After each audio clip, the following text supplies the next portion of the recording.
Okay, we're going to get started. Roll call, please. Mayor Mahler. Present. Councilor Gorley. Here. Councilor Gerson. Councilor Coleman. Present. Councilor Trask. I'm here. Okay. Councilor Sanchez. Push and hold. Councilor Richard. Here. Let the record show we have 7 present with no absent for this work session. And at this time, I'll turn it over to City Manager Towery to take it over. Thank you. So as you recall, we bring a capital improvement plan to you every year for adoption. We had some discussions about that plan and some suggested changes staff might have for this year. We talked about that during the council training session just a bit. I believe we gave you tried to give you a copy to indicate what we had for changes. Sorry. We gave you a copy to indicate some desired changes during the council training, and so now we're going to kind of go through those with you. Our plan tonight would be to present this information to you and then bring it back to you next week at the council meeting based on your suggestions tonight for adoption. However, we did call this as a special meeting, so if you're comfortable with these changes tonight, since you are somewhat familiar with them from a couple weeks ago, we could adopt them tonight. Either way works. If you'd like to ask some more questions over the next week, obviously we're here to answer them and we'll do whatever. So with that, I'm going to turn it over to Brandon and Greg because they've got the lion's share of the information. Obviously, most of these are public works projects. And of course, they all need money to be financed. And so those are the two people that do that. All right. My plan for kind of walking through this was to go through each of the sections, have you kind of take a look at the list. I do have some dollar figures that I can give you as far as what I think we have as far as available budget is concerned. Keep in mind as we're going through this that available budget is not necessarily all that we have, because we do have other options from the standpoint of we could, as a council, you could decide to incur additional debt service. You have to mute your speaker.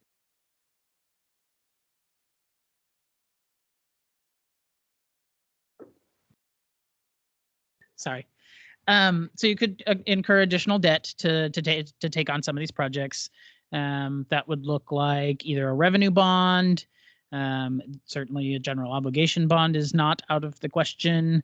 So you do have other options for funding mechanisms, but that's kind of why we're here, is to decide what do we want to try to move forward with over the next 5 years? What do you want me to put into the budget going forward?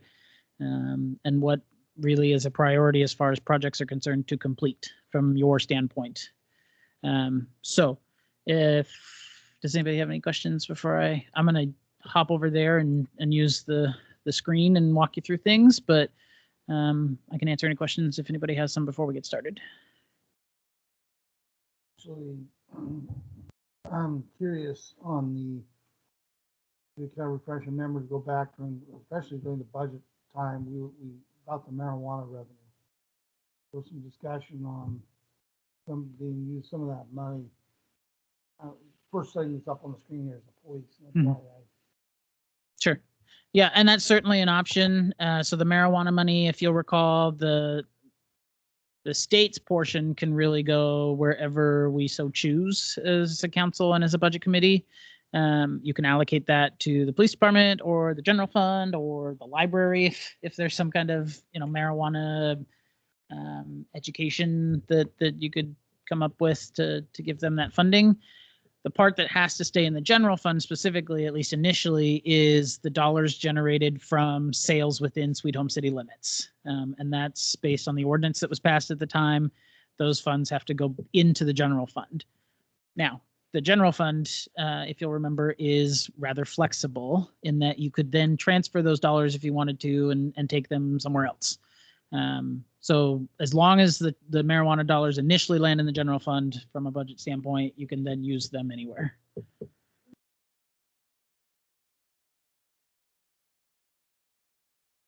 The original estimate that we came up with was just south of 200,000, about $180,000 a year in generated marijuana funds. Yeah, that's the current estimate. I haven't done legwork yet to determine if that will change for 2022, but it does not. Our receipts indicate that that hasn't gone down. Do you know when that information comes out? When that At this point, it's really just kind of up to a budget. It's a budget decision, and so we're working behind the scenes right now, I guess, as staff to put together those budgets and the revenue forecasts. And so I would probably have those in a week or so, probably in time, honestly, for the next council meeting.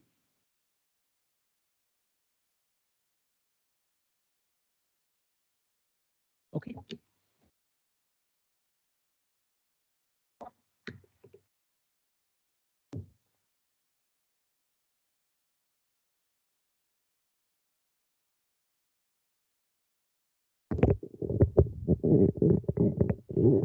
All right, so I've put most of this on the board, and we can edit or draw up on this and have a frank conversation really about where everything can come from. So the police department I thought would be the best to start with, because in my mind, it's kind of the easiest one to start with.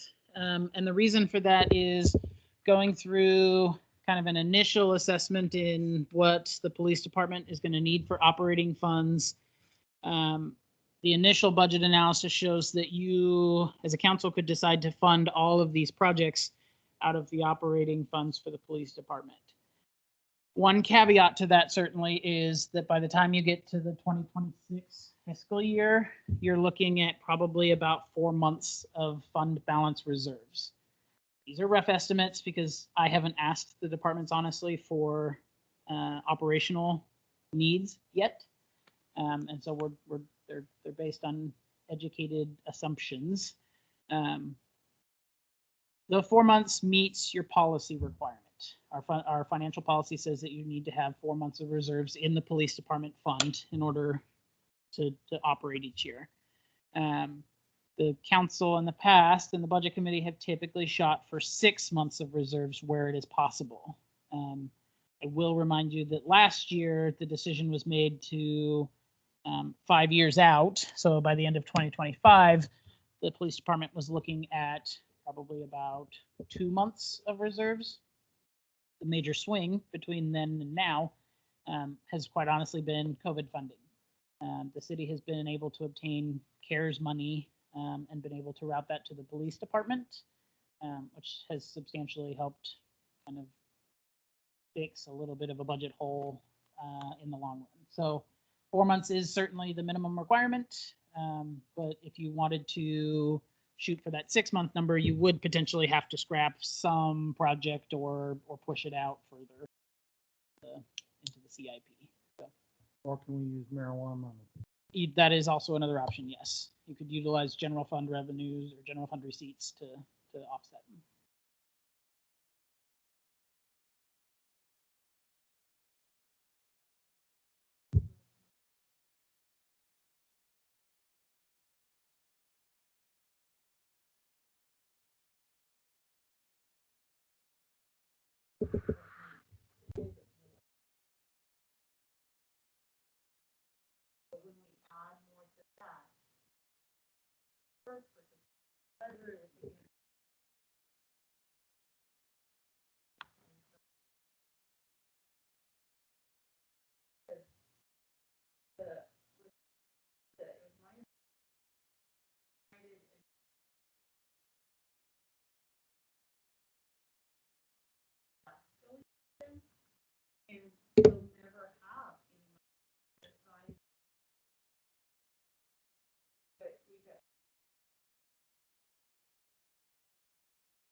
I think we need to be really careful to support them and give them what they need, the tools that they need to be successful, but not take it away from the other entities that we also need to be successful. So I agree with that, and that's kind of where I was alluding to, but I think we weren't going to use all the marijuana money, but I was just bringing that topic up for everybody's memory bank to remember that was a topic of discussion back a while back. If I could interrupt, yes, and in this year's budget, there is marijuana money. We set it aside for the library. We were beginning that process of a feasibility study for a new facility. And so we had set that money, jokingly, I think I have to give Blair credit. If you remember, we kind of had a funny little slogan about how you can help the library by purchasing marijuana, which was kind of ironic. We have subsidized the police department operations on, I believe, 2 occasions with general fund money, but I believe only one of those occasions has taken place in the last 10 years. So as we've come out of the recession, recall the levy for the police department is $7.85. Is that correct, Brandon? $7.85 per thousand of assessed valuation, which is a significant number considering that our general one is only $1.41, I believe, and the library is $1.16. So, or 17, excuse me. So the police has been pretty successful over this past couple of years, which was why the budget committee decided to use some of the marijuana money for the library project. I remember having that conversation that it was just under 8 is what per thousand, but to fully fund it and what we pull out of our general fund, without that, it would need to be 12.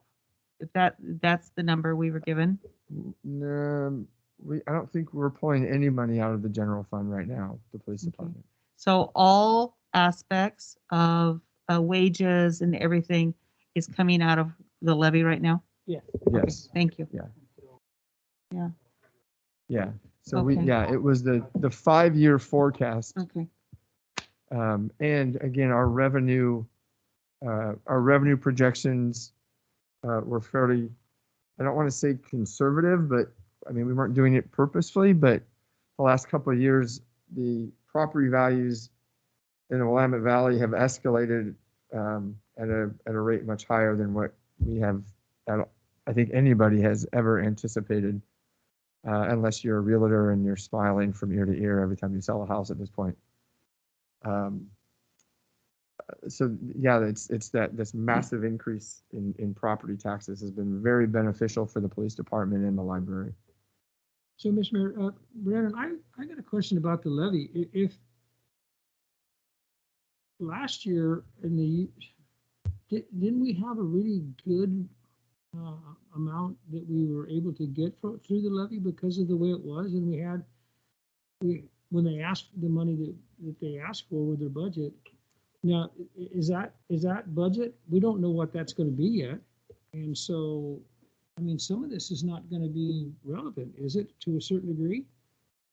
Well, we've been able to, so I've put it on your screen for you so you can kind of see what I've been playing with. And again, all of this is draft form. These are best assumptions based on what I know today. But certainly our property tax receipts, we anticipate another, I can say a bananas year really, but the property tax values cut off in January for tax assumptions. Year over year, real market values went up another 7% in this area. So we're assuming that another 2% drop in compression will occur, which is pretty healthy. That'll take us down from 15 to 13% compression rate. And then we still left in a small assumption for potential delinquencies, and still not knowing where the economy is at currently. Things seem okay and such, but we don't know that that's going to continue certainly. So we're making some assumptions in potential delinquencies there. But really, I think the receipts from that levy going out the next 5 years are relatively healthy. There are some assumptions in this forecast that allow for a slow return of the compression rate. Though by the time you get to 2026, I have 22%. It's about a percent a year increase, a little bit more in some cases, but 22% is still significantly lower than where we were just 3 years ago at 35. So the property tax revenues certainly look healthy, at least with the current picture. Whatever crystal ball you say I have. So this is the police department, and I do want to add that there's, in putting this together last night, there are some additional position funds. There's some funds for an additional position in here that don't need to be in here. So out of the 2022 budget, I'd need to take out another probably 70 or 80,000, which is what gets this bottom number, this 2.1 down to just about four months of available funds. So while you see 2, it's really supposed to be out to 4.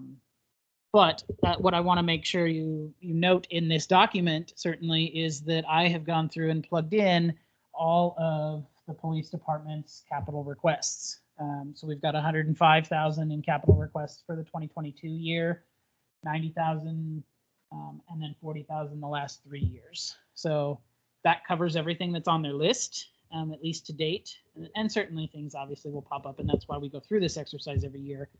But at least based on their current list and their current needs, the levy should be able to fund its existing obligations and provide for the additional equipment that we need to do over the next 5 years. When do we renegotiate their contract? 2023? I think we'll start that process next year. Yeah, I believe it runs through 2020. 23. I think, yeah. So it was a 3-year. Yeah, so we'll start that process, I believe, So it would August. end at the end of this highlighted fiscal year. The last time that we had a contract negotiation, did that increase our expenses for the police department? It did. It increased certainly legal fees, legal expenses for legal attorney, and it also went to mediation, and so there was that expense. So that would need to be at least thought about in considering this, right? And those types of things are forecasted into this model. So we certainly have salary estimates included in this model. So I think we're using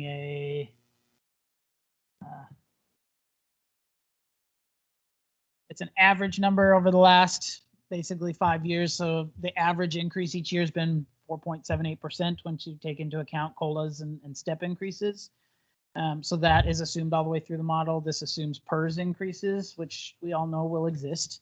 It does include a 1% increase in materials and service money each year. And the police department has some latitude in those years that we have these negotiations, offsetting, lowering some of their operational stuff for a year to make up for that. So we've given some growth in overall expenditures and plans. This model has been built to assume the best that we can, the facts that we know, the history, and what it looks like for the next 5 years. I think that's prudent, and I think that's where you're going. Thank you.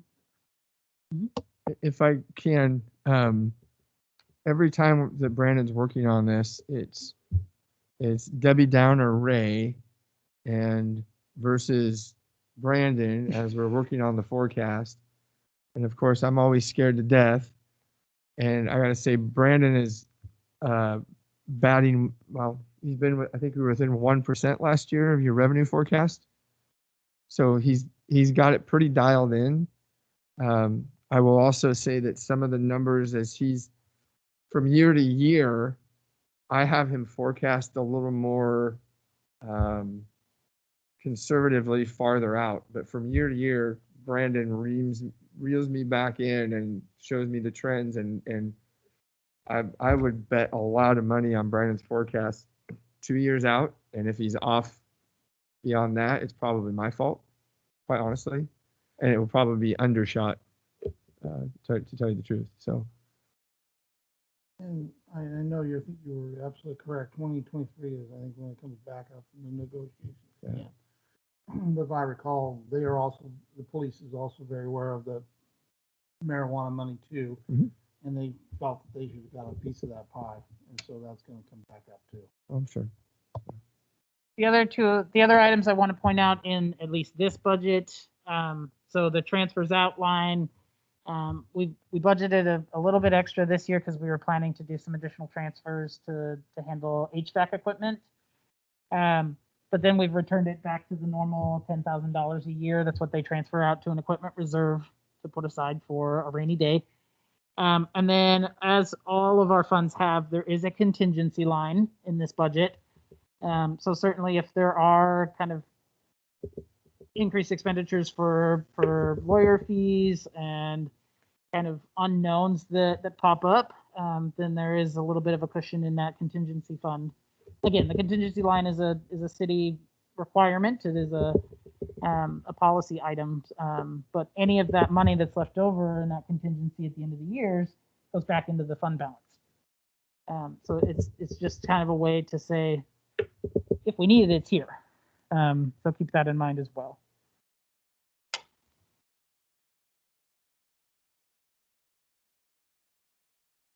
So with that said, and I can go back if anybody needs that budget worksheet again, but the police department, does anybody have questions or concerns about putting all of these requests into the 5-year plan?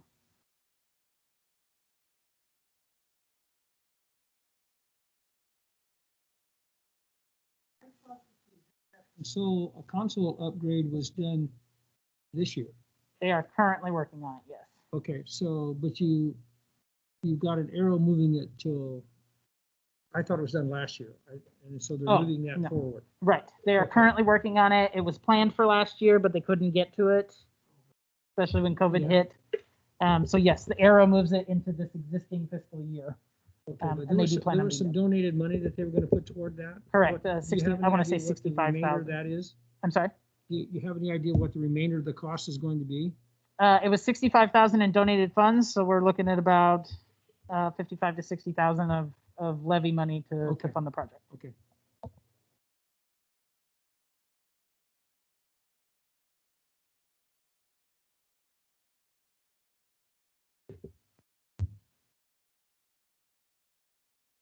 Shall scroll. Okay. The comprehensive plan for the Community and Economic Development Department. That is something that Mr. Larson would like to try and accomplish in the 2022 fiscal year. So that starts this next July. 30,000 out of the general fund is likely what we would need to facilitate that project.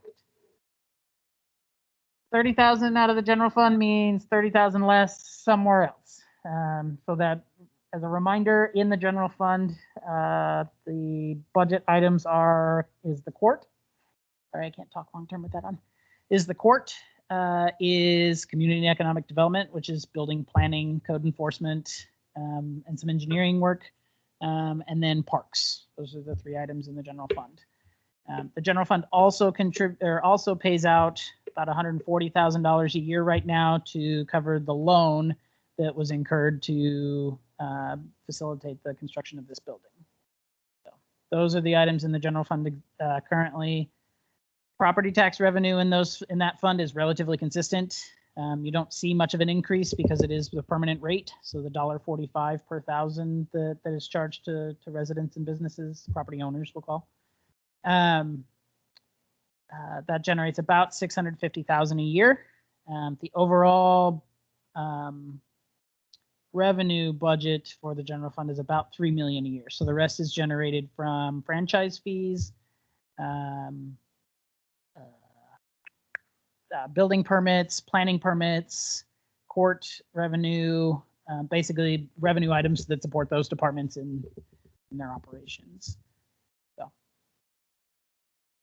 if this is something that the council would like to do in the next year, I think we could probably find the 30,000 in the general fund. I can't promise that I wouldn't have to make a 30,000 or smaller reduction in one of the other line items in that fund.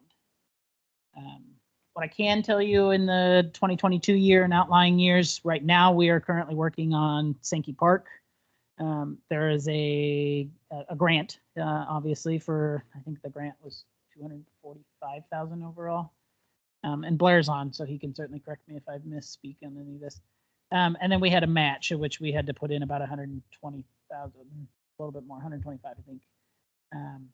We're estimating that should hopefully be completed in this fiscal year at the end of June. We may need a little bit of residual, but we budgeted 130,000 of general fund dollars to support Sankey Park's project this year. So that 130 can then be reallocated to something else in future fiscal years.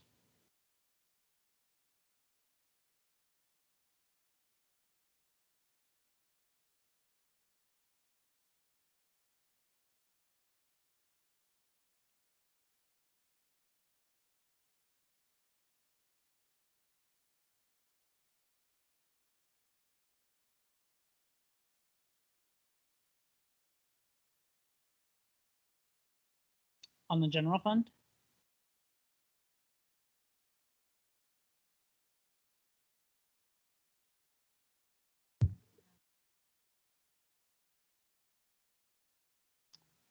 From a capital standpoint, there isn't anything major. The majority of your capital items are going to be major equipment items such as vehicles, which is why you see the police department on there, and then public works. Those are your two lion's share capital items.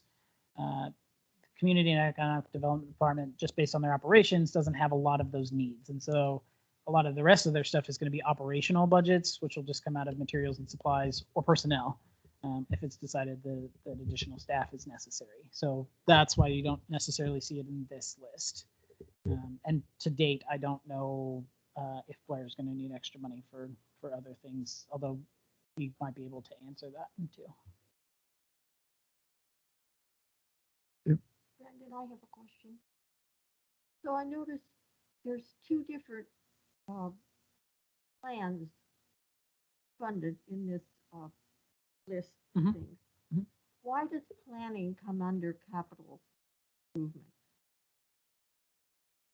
Why does the comprehensive plan come under that? Any kind of planning, why does it come under capital improvement? A lot of it due to the dollar size, and then also because those comprehensive plans lend to overall capital needs in the city, and so they impact infrastructure needs, they impact some equipment in order to complete those projects, and so we've typically seen these types of plans come out of a capital line.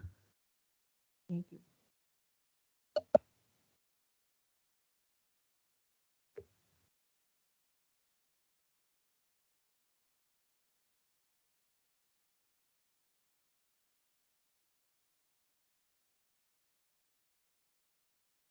So for the community, so what we could do is a couple of things. We can decide if we want to tentatively mark this as a yes.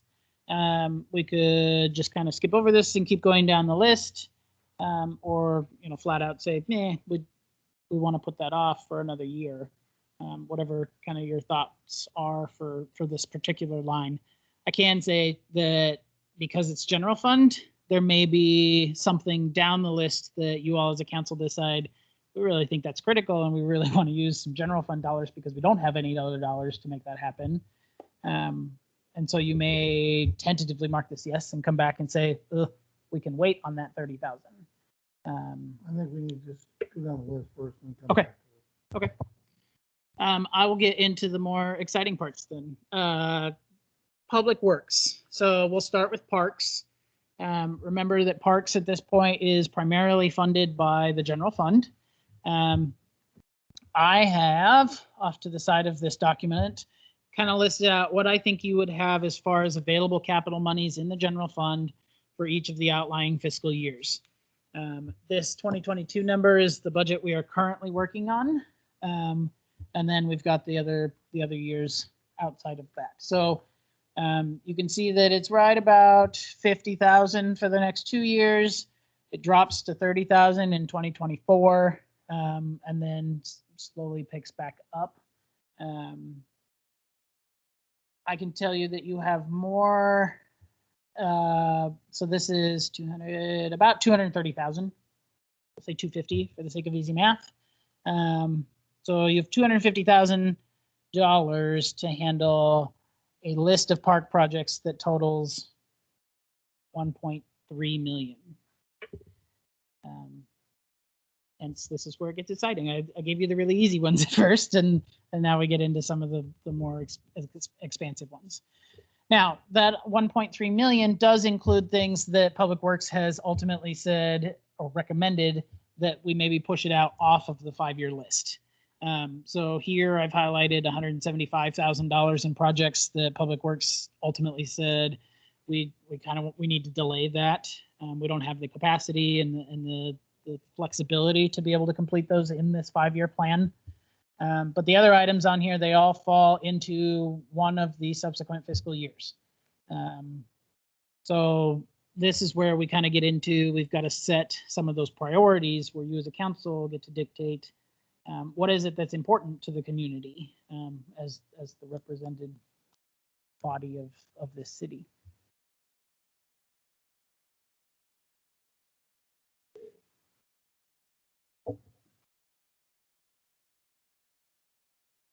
Mr. Mayor, I don't think I thought I heard fellow councilors mention they weren't interested in spending $200,000 on a bridge. Yeah. I was also curious, Greg, about the order of Strawberry Park over Northside Park and why Strawberry is ahead of. That was early discussion. Loosely prioritizing that. We did not have a lot of funds, knowing that we focused on Sankey Park first. Then kind of a high up decision. Where do you want to go next? Upper Sankey. Think that was finish Upper Sankey and then go to Strawberry and then so on and so on. That's all only reason why it derived that way. I agree. I don't think we need to have a bridge when a path is, to me, a healthier choice. I actually seriously question putting a BMX park at the top of Sankey Park when how many people are going to utilize that versus the dog park. How many people actually utilize that? And the bathroom when we have parks that don't have bathrooms. I'm actually very concerned with how we got to be where we're at. And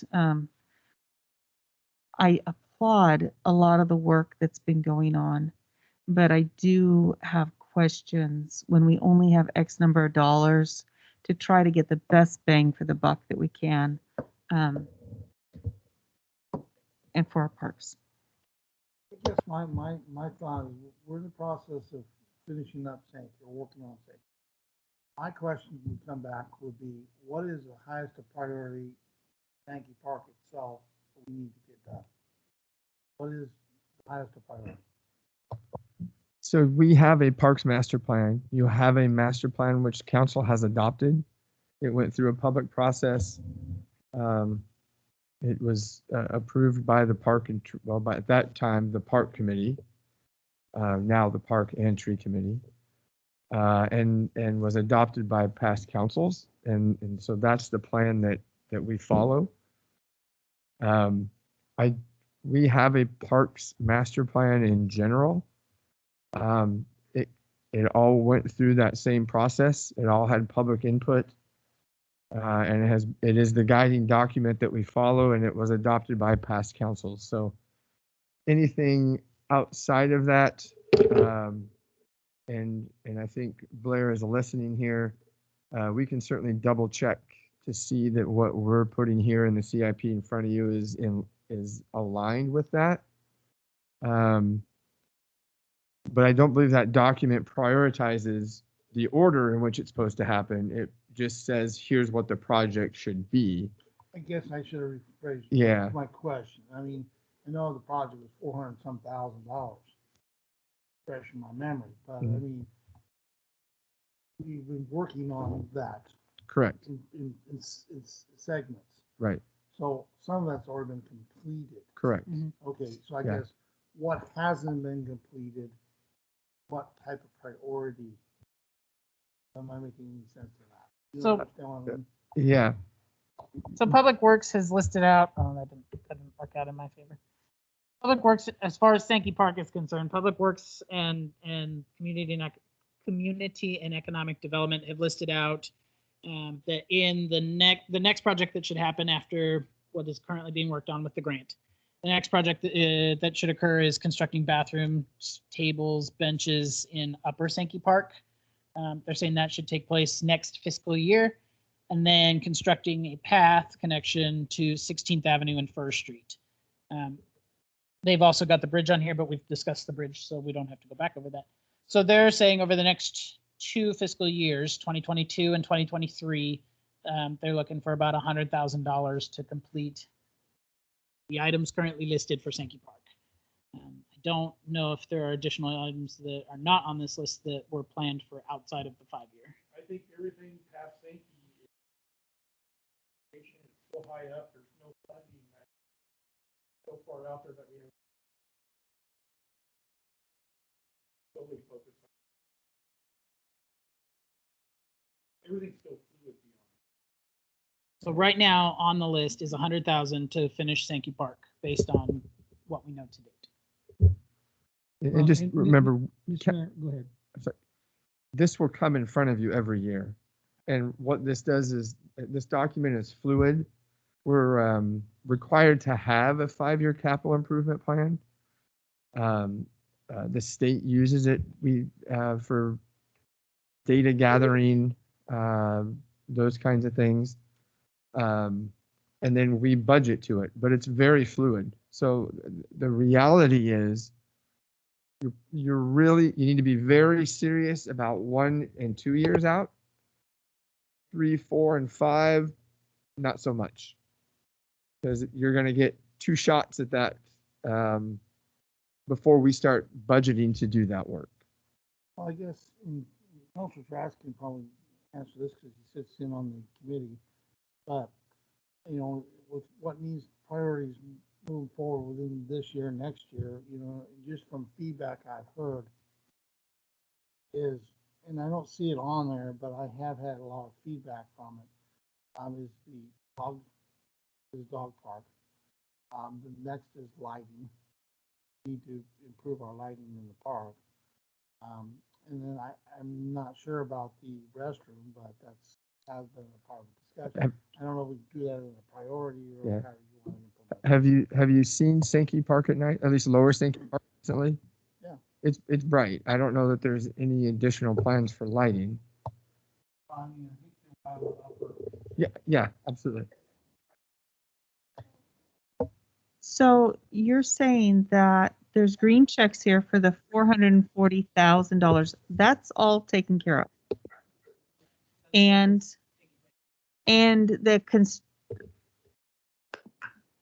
it says to be announced on funding source for the other 3 items. Mhm. And we only have the just over $50,000, right? But Right. you have 30,000 from a donation for the bridge. When that money was donated for a bridge, the family, that's all they were interested in. It wasn't about getting from the park to the center. Because I don't know what the wording of that looked like.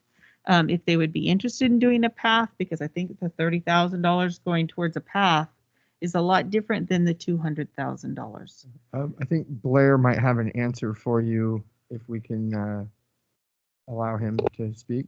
Blair, we've just got you muted. Yeah, sorry, I wasn't actually asking to speak on that particular question. I think we could definitely research to find out what the conditions were of that gift. But the point I wanted to make was that when it comes to these plans, Ray mentioned our parks master plan in the past, and there are some weaknesses in that park master plan, and it's not nearly as specific as we would like it to be.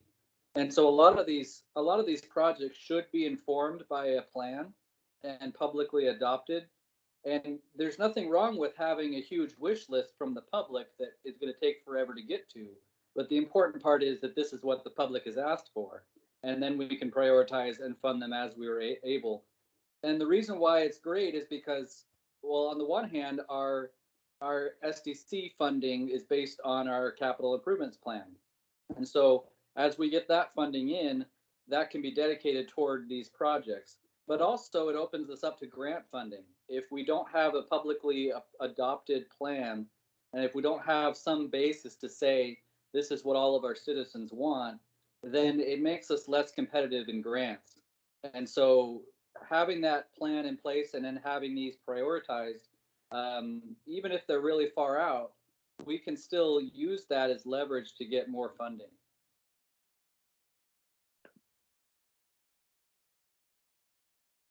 Mr. Mayor, the Sankey Park is our major park in the city. And Parks Board, and I agree with most of it. I'm not, anyway, but I'll get to that in a minute. The Sankey Park getting done is a big deal. I am not against a dog thing up there. I'm not.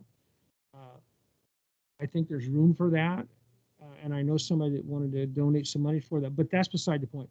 I was never a big fan necessarily of the BMX track, but I didn't realize how many people use it. And I don't go up there and see it, but I hear it from people. And it could be but that's part of Sankey Park. And so that was our number one priority is Sankey Park. And that's what we're trying to do. And we might not get there. I don't know. And the rest of this stuff is kind of up in the air, just like you say, Greg, is the fact that we don't know if we'll have the money to do some of these things. We just don't know. And we have been so blessed to be able to get where we are today on Sankey Park alone. And so where you're going to fund that is a huge challenge. You know, and the park, I mean, the bridge across that thing, Greg and I went and looked at it. I don't know how in the heck we're going to ever afford to do that. I don't know. 30,000 isn't going to go a long way. And I am happy that people gave it to us. There's no doubt about that. But anyway, that's kind of where I'm at. I really want to see Sankey Park completed first. And I think the Parks Board and the Tree Committee, they want to do that too. Now, whether their priorities through the BMX track, I don't know. I'd have to go back and we'd have to talk about that. And we'll bring that up at our next meeting and get more information. Well, I guess for my you. question is, if you want an answer as far as what we want to move forward with, and move forward, you have about $50,000, just hypothetically say you have $50,000. And I'm looking on the list, you gotta construct the bathroom, tables and benches in the upper Sankey. That's 40. Dog park, I can't imagine a dog park is gonna cost that much. I mean, there's some money involved in it, but it's not a tremendous amount of money. Well, And and then let's look at some other things. Yeah, And- it's so again, we are putting into this list what is given to us either in the master plan or prioritized and added by Parks and Tree Committee at their recommendation. Certainly, Councilor Trask is the liaison, and he can go back and share all of this. But what I will also add, again, as Blair pointed out, if it's not on this list, it's really hard to go get funding for it. So while I get trepidation around a $200,000 bridge, absolutely. But if it's a free $200,000 bridge, I don't think anybody would have any objections to it. So if we keep it on the list, it's just more likely that we're able to go out and chase down the grant funds for it. so do we need to put the old bandstand building on this list too then? Because that is down in the bottom part of the park where people walk in and see it every day. And right now we can't use it. And it should be a major feature. There's a couple other things there that, Maybe if I can speak a little bit, and Blair, you can chime in if you want.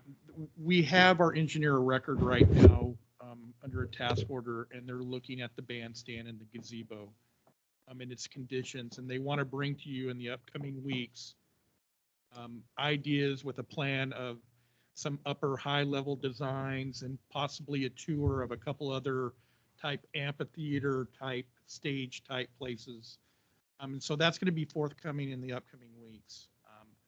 So that is something that we're probably at some point going to have to identify it and put it on our plan, but we don't really know, are we doing a complete rebuild of what's existing? Are we tearing it down and putting it somewhere else? We don't have a dollar figure. We don't even know how we're going to be able to fund that. So we're still working at trying to put the pieces of that puzzle together so you guys can make decisions. I think at that point, then we could place it on and say, how are we going to do it? How are we going to get funding, those type of things. Mr. Mayor, when we come back to our next meeting after our parks meeting, I think I'll try to get those folks to see where that is on the master plan. Get that information and see where that listed on the see how high that is.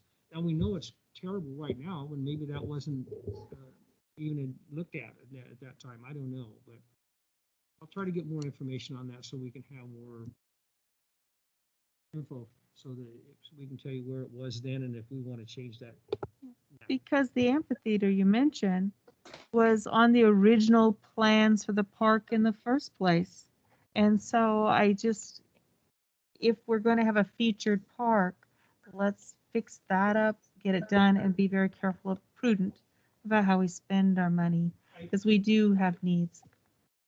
Yeah, and just kind of putting the feelers out with the committee, and everybody dances real lightly around the gazebo and the bandstand. So just know it's a very sensitive topic. It's not something that somebody can just make a decision on. A lot of things come into play. So we're working on all that.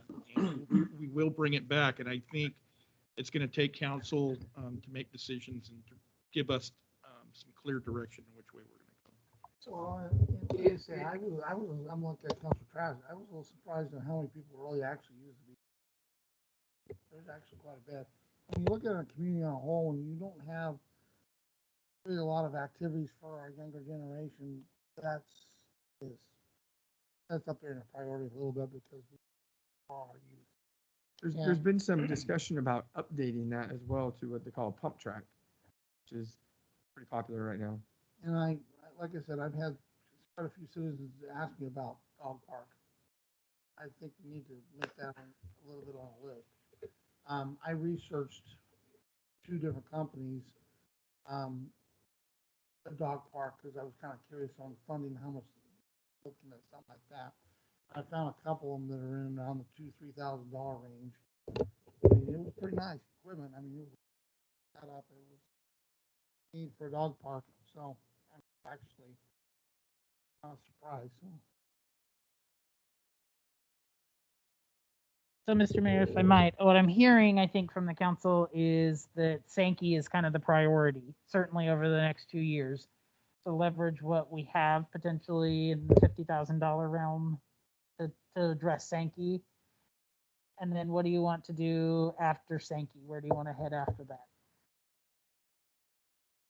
So Public Works then after that has Strawberry Park as kind of the next focal point, I guess, as far as dollars. Is that kind of where you would like to turn your attention with available dollars? Randy, what part did you say? Strawberry. Strawberry? Okay. I think that's what Parks Board wants to do too. Park Board. But my goodness, if you just look, there's a lot of money to be spent. A lot of money to upgrade Ashbrook. I didn't even know that thing existed, by the way, just to let you know. But Strawberry is going to be a challenge. It can be a log hole there. It's got water running down it all the time, and it's not going to be an easy challenge, for sure. But we beat this up in the parks meeting all the time. So anyway. So unless I'm interpreting incorrectly, focus on Sankey with the available dollars for the next few years. Finish off the Sankey list. This 200,000 is clearly up for debate. The council doesn't really have an appetite for it right now. And then focus on probably Strawberry after that. Mr. Mayor, I live in that neighborhood, and honestly, I would prefer to see us invest less money into Northside Park, because I think that it is a nice park that has some amenities that really need to be cared for. And I think to focus in that area of the community would speak volumes, but I also see the price tag there, and it looks like low-hanging fruit that we could maybe accomplish something faster at fixing up Northside Park, and then maybe later focusing on Strawberry Park. I know that goes up against what the Parks Committee would prefer, but it just looks more feasible, in my opinion. You know, Oh, go ahead, Dave. Are you talking about taking money out of the Sankey Park to do Strawberry Park? Well, I didn't understand what you. Not at all. I was just suggesting that we focus first after Sankey Park, because Sankey's our main focus, but after Sankey Park, I would suggest focusing on Northside Park, because that's low hanging fruit. It's not going to cost as much as Strawberry Park. That's just my recommendation.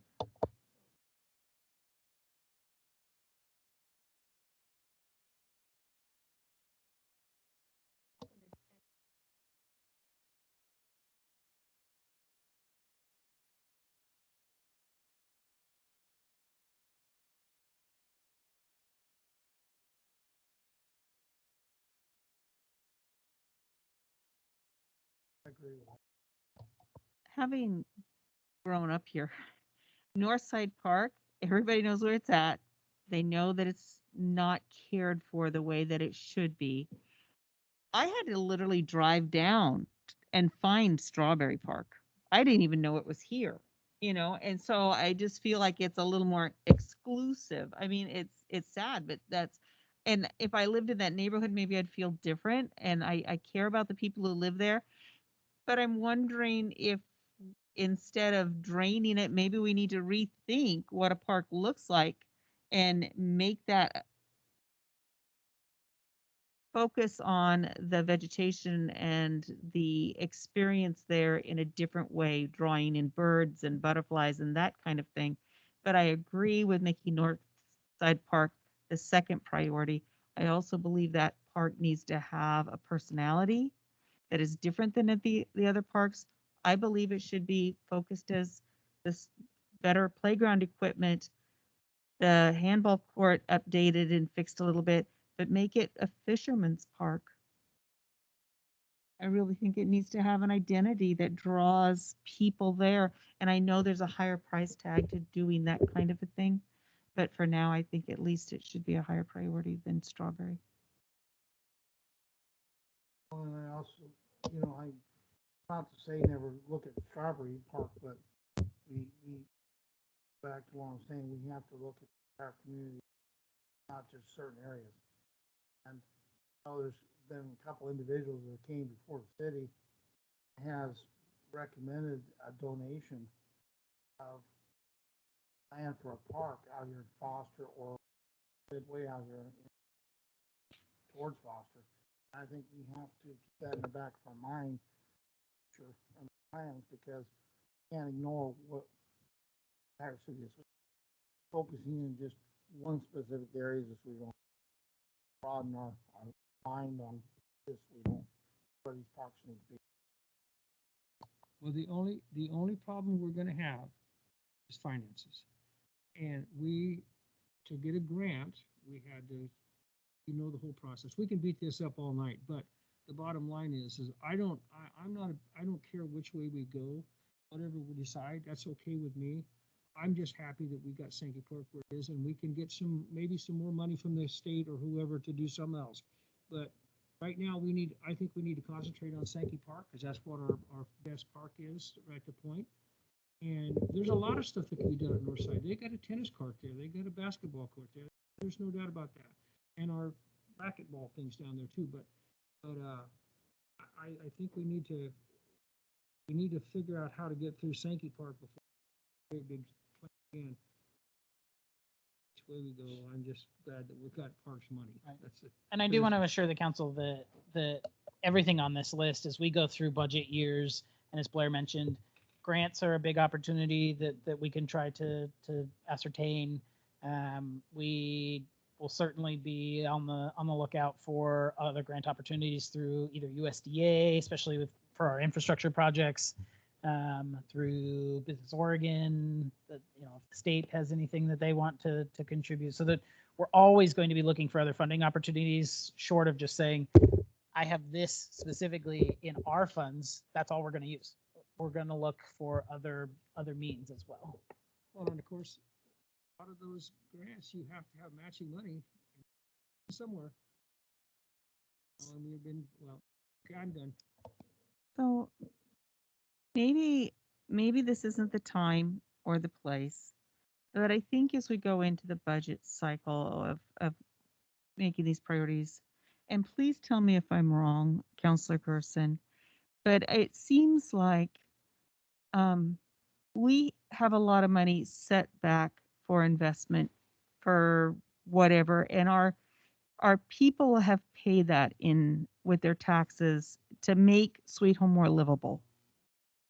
And when you're looking at the bigger scheme of things and having some of that money set aside like that, that we could leverage to get more money into our community, I think we need to maybe reevaluate our priority there, that our goal is to make Sweet Home as livable as possible, to make this wonderful gym that we have shine as much as possible.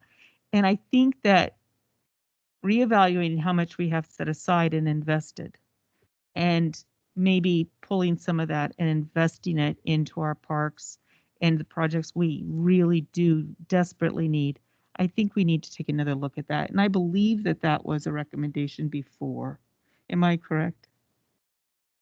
And if I Okay, can, thank you. the money, the funds that are currently being invested are funds that unfortunately we wouldn't be able to use for something like this. And that is the tough part about municipal budgeting, about government budgeting is, we can't, for example, right now we have a little over $4 million in cash sitting on our books that belongs to the wastewater treatment project. That's some of the money that's being invested right now, because we can't take that and build a park with it, because it was specific funds from an enterprise that was geared towards that purpose.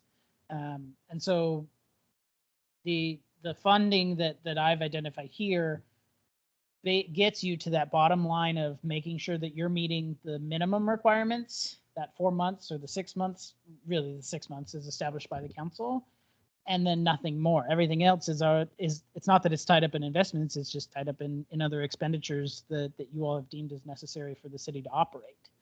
So I'm not talking about enterprise funds. I'm talking about money that millions that we've invested and put back. None of that can be used for the parks and So that for money has this to go other. back, including to the where it interest came. it earns, has to go back to the same fund. So if you take the 4 million of the wastewater treatment plant money and you put it in an investment, let's say you double it, you buy a bunch of Bitcoin and you double your money with it, you then have to put the 8 million back into the wastewater treatment plant. So is the 12 million all money that is designated, a designated fund other than the general fund? The 12 million includes, don't quote me on this number because I don't have it. Actually, I do have it in front of me.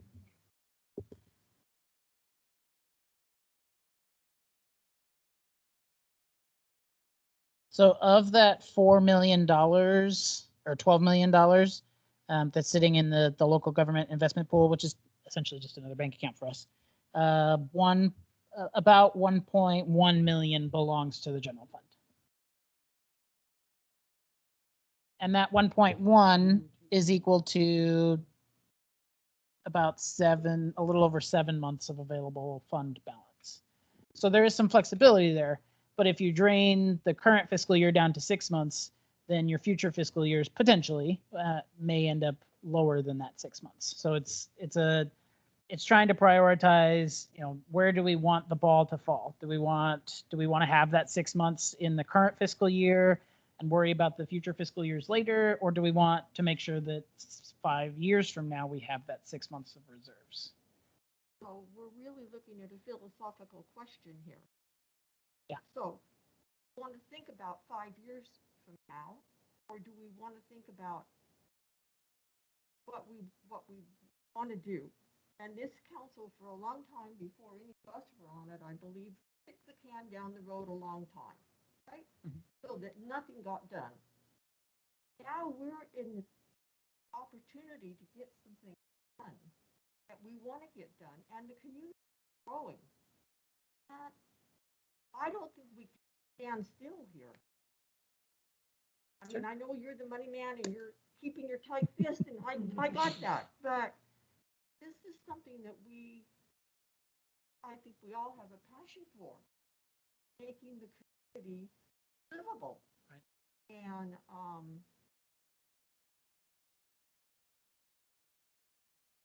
look at what our priorities are as far as the whole community.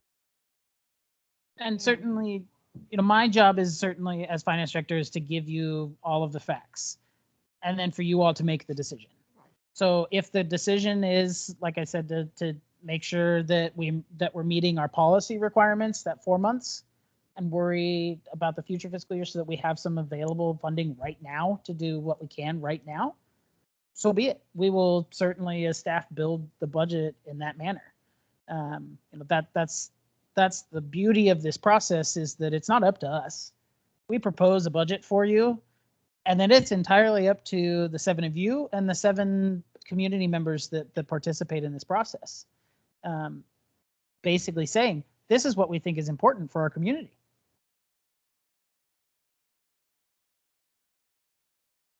Risk versus the chances of getting to where we would like to do in this very conversation. I'm very conservative, and I'm not necessarily against this, but we could bite ourselves in the where if we go too far. That would be my biggest concern. And Councilor Gerson's absolutely right. We want to get things done, but what at the risk worth the reward in the long term. I'm not talking about next week, but if we decide to do that, I think I could be okay with that to a certain degree. I think I'd be very conservative as far as and very safe of how we have always been. And unfortunately, before our time here, it was probably way beyond maybe where it could have been. I mean, I'll give you a prime example in the parks. We never spent $25,000 as they put in the budget for 15 years, and it never carried over. So At this point in time, for sake of argument, focus on getting Sankey Park done first. And I agree. I think Northside Park should get a little bit more of a priority than Carver. That's down the road. But before we hit Clover and some of these others, we may want to look at the whole community. So as far as this council, would you like us to bring back, so I told you 50,000 to kind of keep with current targets. Do we want to push that? Do you want me to push past that and bring back something that better fits what you're looking for, if that's what you're looking for? Real quick, Brandon, so if it's 1.1 million, what's the return on that? Right now, next Yeah. to nothing. So on the general fund side, So I just want to make a quick point. We certainly use the state investment pool. We have also started investing outside of the state pool, which you've all approved. And I think that has a higher rate, correct? that's the goal. Right. And the goal is that returns a higher rate. As we start to get more comfortable, essentially playing, the state pool is very safe, right? It's very safe, but that also means that it's just like when you invest at home, the odds of high returns are very low when it's very safe. So we're getting into a philosophical discussion of investment policy, investment pools, which one to choose, how to allocate those funds that we can invest in. What I'll remind you is whatever we put in there is forever going to give us something back. And so do you want to spend an extra $40,000 in one punch, or do we spread it out and spend $100,000 over 10 years because you continue to get that investment income off of it? So what I'd like to do is ask if we can, I'm afraid we're getting a little off here in our discussion, and we're getting into some major policy and philosophical, which is okay. And it's great that we as staff are hearing this from you. So I don't want you to think I'm trying to quash the thought process. I'm actually very enthusiastic about the thought process. But my concern is at this point tonight, we're just trying to get a CIP done so that we can file it and start a budget for next year. What I think we need to do is probably have a work session at a later time that talks about the investment philosophy, the investment policies, and more of those long-term policy decisions, which is, it's exciting to me that you're recognizing those things and want to have those discussions. But I'm just worried that we're getting down into some finite levels of detail that this discussion and we as staff, quite honestly, aren't prepared for, if that makes sense. I think if anything's gonna get done next, anything. Correct. So I think we need to just don't thank you for Right. what we can get done. Sure. All these other parks are long-term. at Right. this point in time. And I'll tell you your discussions about parks. Again, to remind you, 20 years Parks and Rec director, Parks and Rec staff before I came here. And we talked about the Parks Master Plan. And when I look at it, there's a lot of things in that plan that when I did my plan was very different. And it's for all the reasons you're talking about right now. Public input process was very limited. The detail in the plan was somewhat limited. The financial planning unit was somewhat limited. And quite frankly, it doesn't set standards. So normally what you do is you set a standard and you do that through a public input process. So you ask a question in a survey. How far should a child have to walk to get to a park, to get to a green space? And you take that answer back and then you plot it from the edge of park to the middle to the other side. And then develop a land acquisition strategy so that we have parks throughout the neighborhood. And you're exactly right. The east side of our community if it wasn't for school district property, there wouldn't be parks out there. And we need to do better than that. SDCs are going to be a huge advantage for that. Understanding that's the desire of the council moving forward gives us some leverage as we start working towards developer agreements and trying to secure more green space in those areas. So those are all wonderful points. But I think they're better served at a different discussion than what tonight is really about. And I'm going to take some heat for that because I think what we should have done, I wrote a note here, is we should have reviewed what is a capital improvement plan when we started tonight so that we all had a good understanding of the purpose of tonight's meeting. So I apologize that we didn't do that. Have park master plan on the budget here for 23,500, right? Is that out of the general fund also? Yes, I mean, there is additional parks money in a separate fund that you could potentially use for that purpose if you wanted to. So right now we're looking at about $50,000 in planning. If we look at the comprehensive plan for the economic development and the parks, right? Mhm. And then down the road, there's also another one, I think. Storm, I think there's Storm. one for stormwater. So maybe this whole parks thing, other than Sankey, is kind of moot right now. If we don't have a master plan that really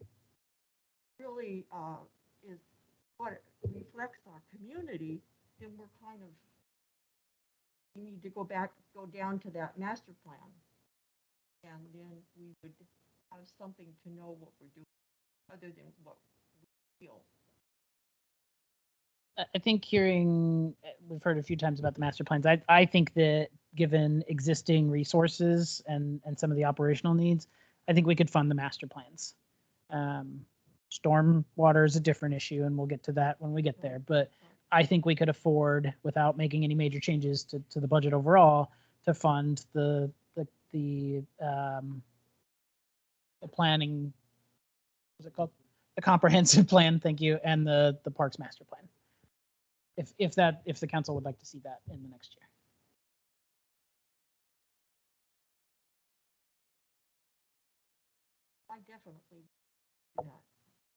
Yes. on this discussion.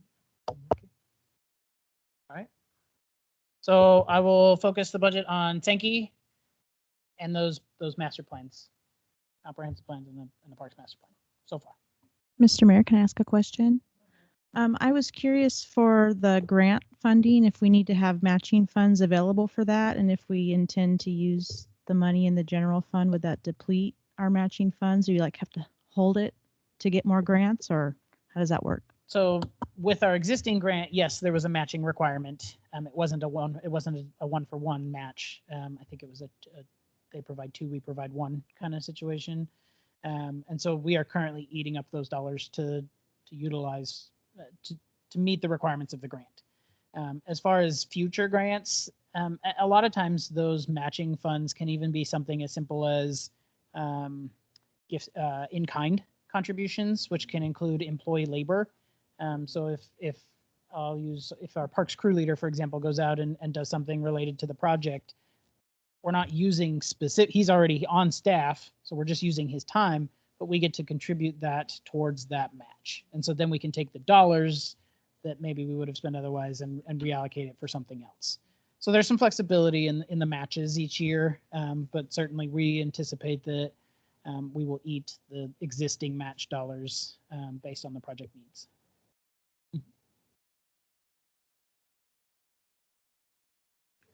Okay, unless there's anything else about parks, I'm going to move on to the next one. Water. Greg hit it for me. So again, I've gone through and listed out what I think I can give you as far as capital funds. This one is certainly a little more restrictive, given that dollars generated for the water system are based on user fees. And so then we take a portion of those generated dollars from those user fees and set it out for capital projects. Based on our existing rates and an assumption of a 2.5% increase in that rate each year, this is what I think I can give you. 406,000 next year, 370 or 57,000 the following year, and then you can read the rest of them out. Those 5-year totals comes to about $1.5 million. You'll see two lines here. I have one for capital and one for plant. The way the city's existing fund structure is situated, I have two different funding sources for capital projects on the water side. Historically, we have used one fund specifically for the plant. And what happens each year is we set aside an amount equal to the accumulated depreciation, what comes out of the audit, basically. We've set that aside to address plant issues down the road. And then we have a subsequent capital fund, which can really be used for any of the infrastructure dealing with the water system. So that's why I've kind of got these broken out for you. This 301,000 is estimated that the accumulated depreciation each year. It drops slowly over time, but 301,000 is a nice easy figure to put in here. So between the two, I have $3 million in available funds, but 1.5 million for both the plant and then other capital needs as necessary. $3 million, and if I scroll down to the bottom line for Greg, I have total water projects of $10.1 million. So we teed it up nice for you. We got through some of the easier ones, and now I really swung the bat hard for you. So as far as what's on here, the existing fiscal year, we've got some projects that we're already taking care of. That's those green check marks that you see. What Public Works has proposed for next year is to handle a 2-inch main replacement from 12th to 14th Avenue. That's a shortened description, so Greg may have to expand on that if necessary. And they've also requested to do 13th and 15th Avenue. Wow, I can't talk anymore. Both of those have very high price tags. The first one was $750,000, and the second one is $340,000. Given what I showed you before, as far as the available dollars, which I'll scroll just a little bit, I could safely say that I could give you the 13th and 15th Avenue project. I can't necessarily give you the 12th to 14th Avenue project. The funds just don't exist. So that's really where this comes into play. Now, granted, that 12th to 14th Avenue project, they've got listed out over multiple fiscal years, over 3 to be specific. So that's about 250,000 a year. So that certainly could play in your favor. The $406,000 number I gave you, that would drain the capital fund to nothing.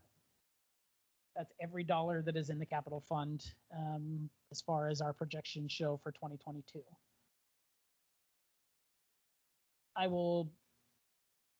This is a council decision, but I will tell you that as far as my finance director hat, I would caution that we do not drain that fund completely, because if there is a catastrophic issue in a fiscal year and we need some funds, draining that fund for projects leaves us with nothing. And then I'm most definitely going out and finding an emergency loan, of which terms will not be in our favor because of the short find. So it's not a practice that I would recommend. That being said, it's not my decision to make.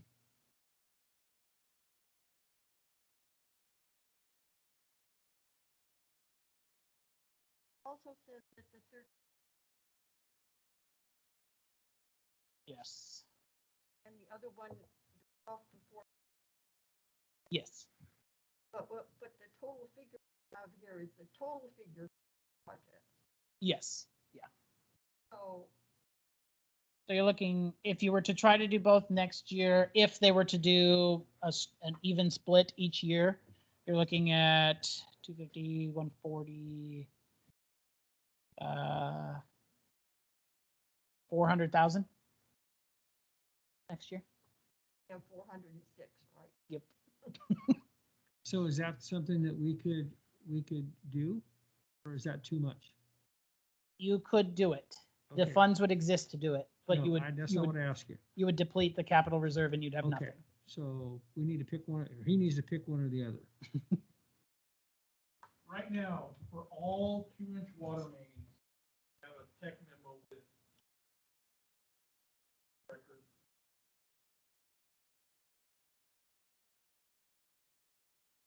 I had that tech memos for about 77. What they're doing is identifying every 2-inch main currently, looking at the associated pipe structure, the cost of each of those pipes, and how they could be phased. I'm kind of would like to wait till we get that study back, that design portion back. Right now, these are kind of for our 2-inch mains. We've identified them. We put some price tags on them, but right now we're trying to look at that puzzle from a higher up view. And once we get it all on a piece of paper, then I think we're going to have some hard numbers and at least a better idea of what we're going to do with water main. I think before we commit to doing the 12th and 14th, it's hard to see over there. I at a minimum would like to get that back, and they are currently working on it. I think it's better information than what we have currently. And it kind of brings us down a little bit lower in on those projects. So that's just my opinion. Asking us to hold on the 2-inch. Well, we've got a lot, we can't fund it all, right?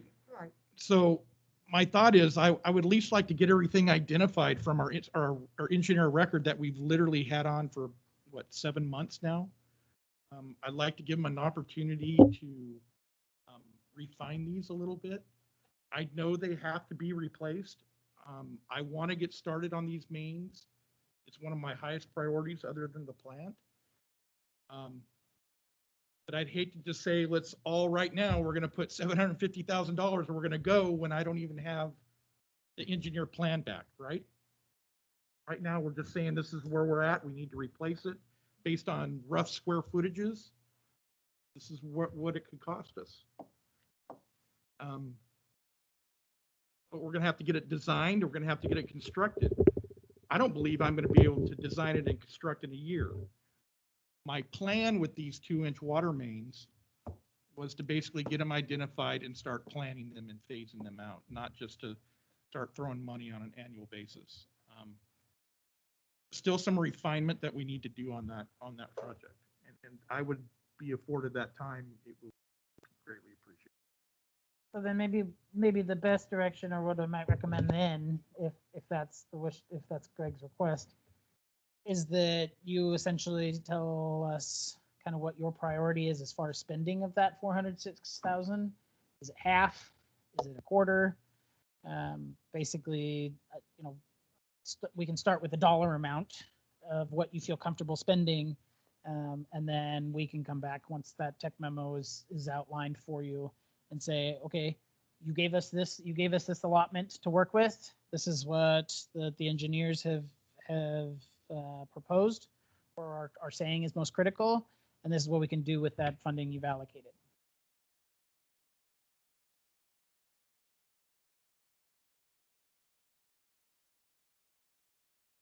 Half wouldn't- So maybe if we could, Greg, could you tell us, I'm sorry, I'm gonna put you on the spot here. I apologize. And maybe you can't tell us, maybe you need to do some research first. What's the most likely unplanned catastrophic event that you foresee could happen in our system? And what would that cost be? And maybe that can give the council an idea of what they need to hold back. If it's most likely that a 2-inch line is just going to explode and people for 5 blocks are going to lose their water, what's that going to cost to fix? Is it the water? I mean, does that make sense? Because it's, as you know, emergency management, we can't plan for everything. So can we play our odds, I guess, is maybe to help give the council an idea of what they might need to look at. Our staff can fix any 2-inch main. If it fails today, we can go out and fix it. I can put sections of pipe in and bypass it. We're doing it right now. If you want to talk catastrophic failure, you talk about a generator at our water treatment plant. Talk about not having automation at our water treatment plant, where we're tracking the amount of chemical we're using per gallons of water. The catastrophic failure for us is that we missed it at the fire. We didn't have fire take out our power. We didn't end up like Portland this over the weekend and lose our power, where we would only had water for 3 days. To me, that's catastrophic. Planning and getting strategic about our 2-inch mains, we have time, right? Water quality's bad. They're leaking all the time, but I can go out and fix those on a daily basis if I had to. But when you talk catastrophic, you talk not being able to produce water. So our power source to our plant is I feel, crucial. I feel based on pipe sizing from and how we deliver water to our reservoirs is a weak spot. I think we have to do a lot more improvement there because in our low areas near the plant, we're pushing 100 plus PSI. Where we get up in the higher areas, it's as high as or low as 20. And so all these projects you're seeing is to fix the leaking and to get it operating right, not just getting it to a point where it's operating like a water system should. So you asked me to prioritize, I would say we need to fix our plants first. We need to keep our systems from leaking, and we need to find money to replace those 2-inch mains. Mr. Mayor, here we are again. We don't, I'm not knocking this, okay? We don't have the stats that we need to make a decision here as far as I can see. But we don't know whether we need to do the 12th Avenue or the 13th Avenue, which one's the most important, how much it's gonna cost, what's gonna take. And so it's kind of hard for me to figure out what to give you a number. So, generator's not on this list. So shouldn't it be? If that's the biggest fear that we have, is that we could lose power and not get water out to the folks that need it now. How much is a generator are we talking about for this kind? The prices I'm hearing anywhere from $750,000 to 1.2. Oh. And we're currently in talks with kind of want to say it in this setting, but with our electrical provider in a community resilience program that could potentially fund up to 100% of that. So right now, I don't even have, we're still kind of trying to put it on paper with our engineer of record. So I haven't even put it in here as a project yet, but I also have other avenues of funding source that I'm working on. Thank you. I was thinking there was some state funding available.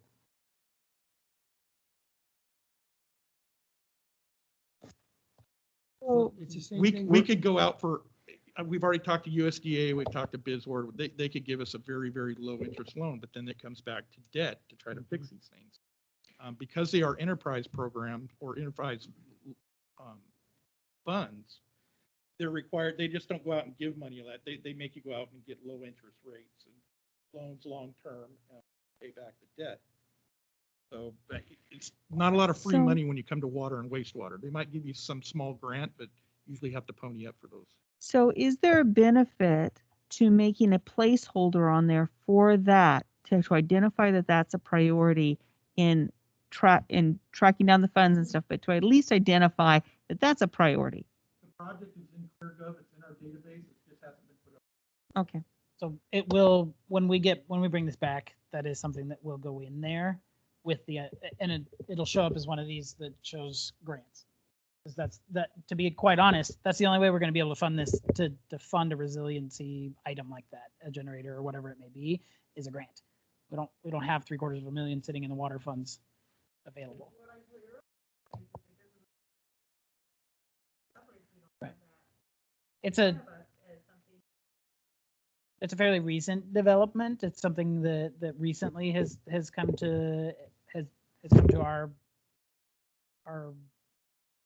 outlook, because of the fires over the summer and because of the ice storms. We're pursuing other avenues first, though, knowing that we don't have the capacity internally. So it will end up on the CIP. It's just not something that is going to require city dollars, at least not yet, to ascertain. You're exactly right, though. It needs to be on the list. We just kind of going back to Councilor Trask, I think we don't really have the information to put it on the list today. But it absolutely is going to end up on the list.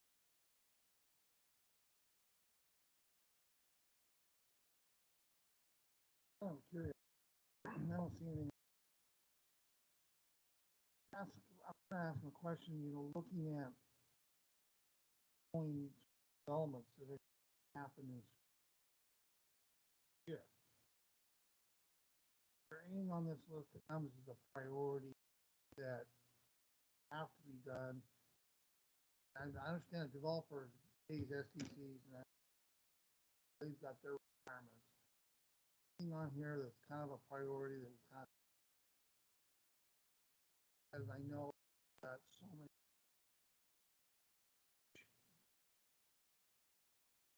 act.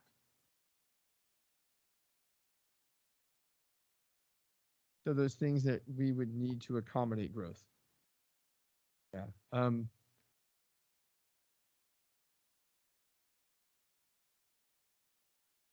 For water?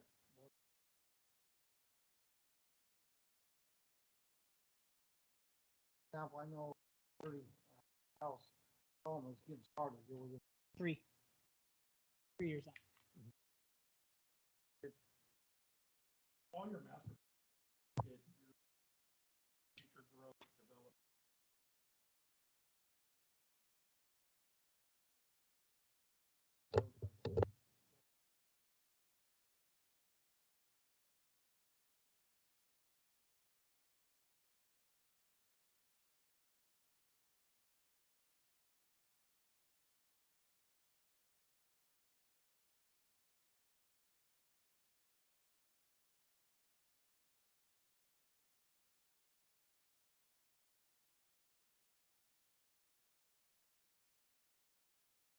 So the comp plan, the reason it's on the list for this year, and deal with zoning, all of those kinds of updates, which is then going to trickle down into what is allowed in each of those areas.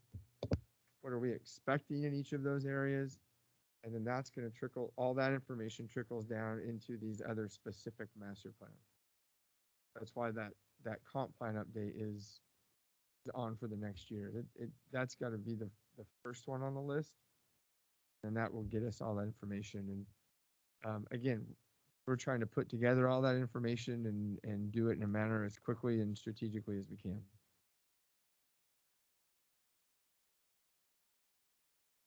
Did we or did we not postpone putting a rate increase in? We did postpone, yes. So is it time to redo that? Certainly a part of what the next likely 2 council meetings from now will include is a review of the utility rates. Because once we have kind of an idea of where you want to go with capital and I've got operational budgets from departments, that'll become a necessity before we finish a budget. So that way, if we don't, whatever we do with the rates, I can include in a plan. As far as the prior rate increase, that's certainly something that if the council wanted to review that again, then that would be an option. But it'll be part of the conversation, I think, when we do an overall rate review. Are Sweet Home's rates around like the average of what other cities in our area would be? The water, yes. Our water rates are actually better than some of the cities around us.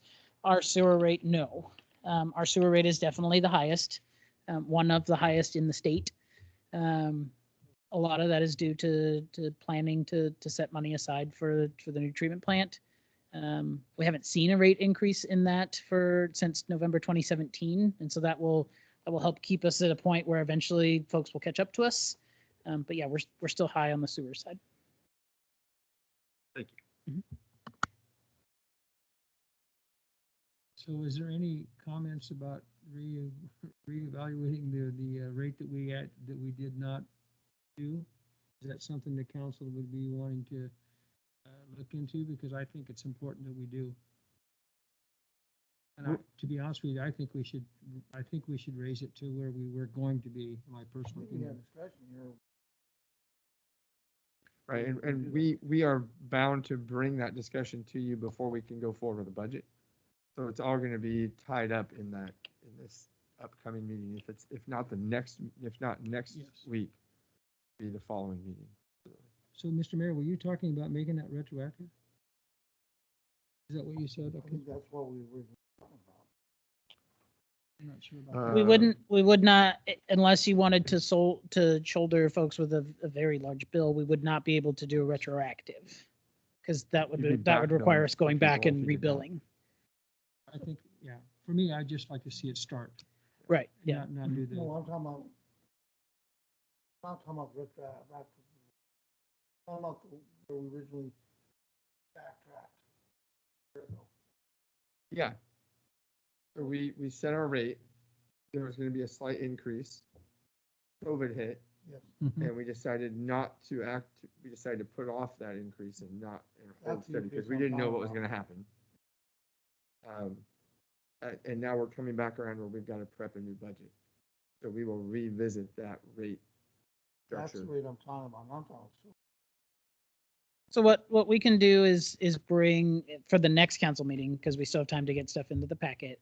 We'll bring, Day, huh? if you have a day, I can handle a day. okay. We'll we'll bring the pre-COVID rate in review to you, specifically that one, and then not this next meeting, but the following meeting, we'll bring the 2022 rate budget for 2022 and a potential rate review for that separately. So we'll set them up as 2 separate things so that you can look at them separately.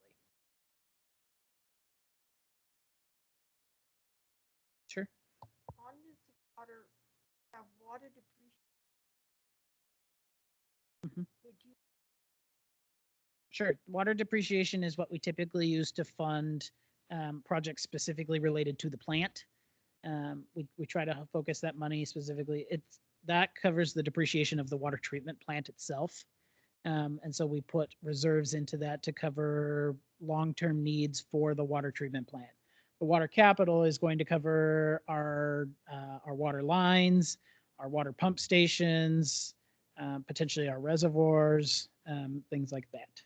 But the water depreciation specifically is designed, or has been designed for plant expenses, plant needs.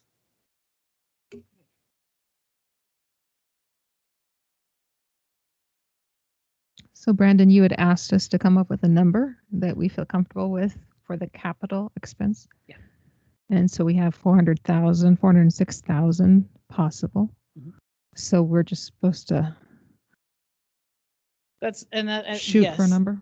So certainly I can understand where it's like writing a blank check and saying go.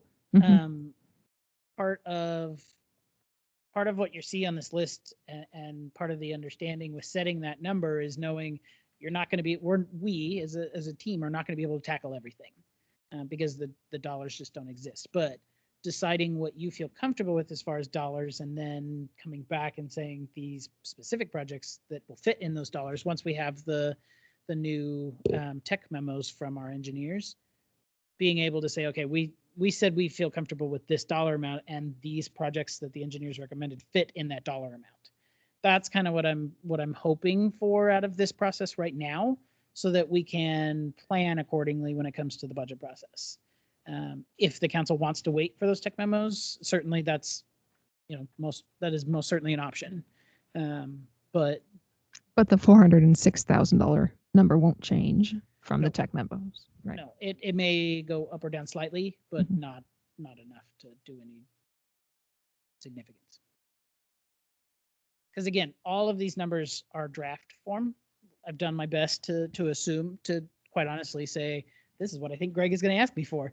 I could be way off base. I don't think so, but using some historical knowledge and where I think we are today, these are the best numbers that I think that we have available for you.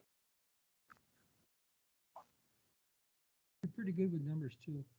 I- We're gonna hold you to this. Noted. Something tells me my job is on the line for that Hey, one. 1%. You're forecasting $20+ million in a budget, and you're within 1%. You're awfully darn good. Mhm.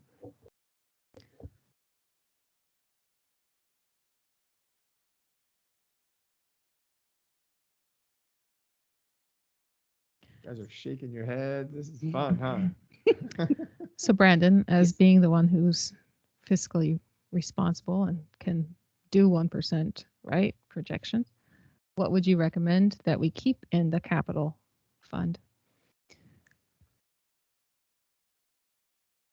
A lot of the projects that the Public Works has brought, granted not on this list apparently, we have regularly spent probably in the ballpark of 125 to 250,000 on some of our specific, we know this line has a problem projects.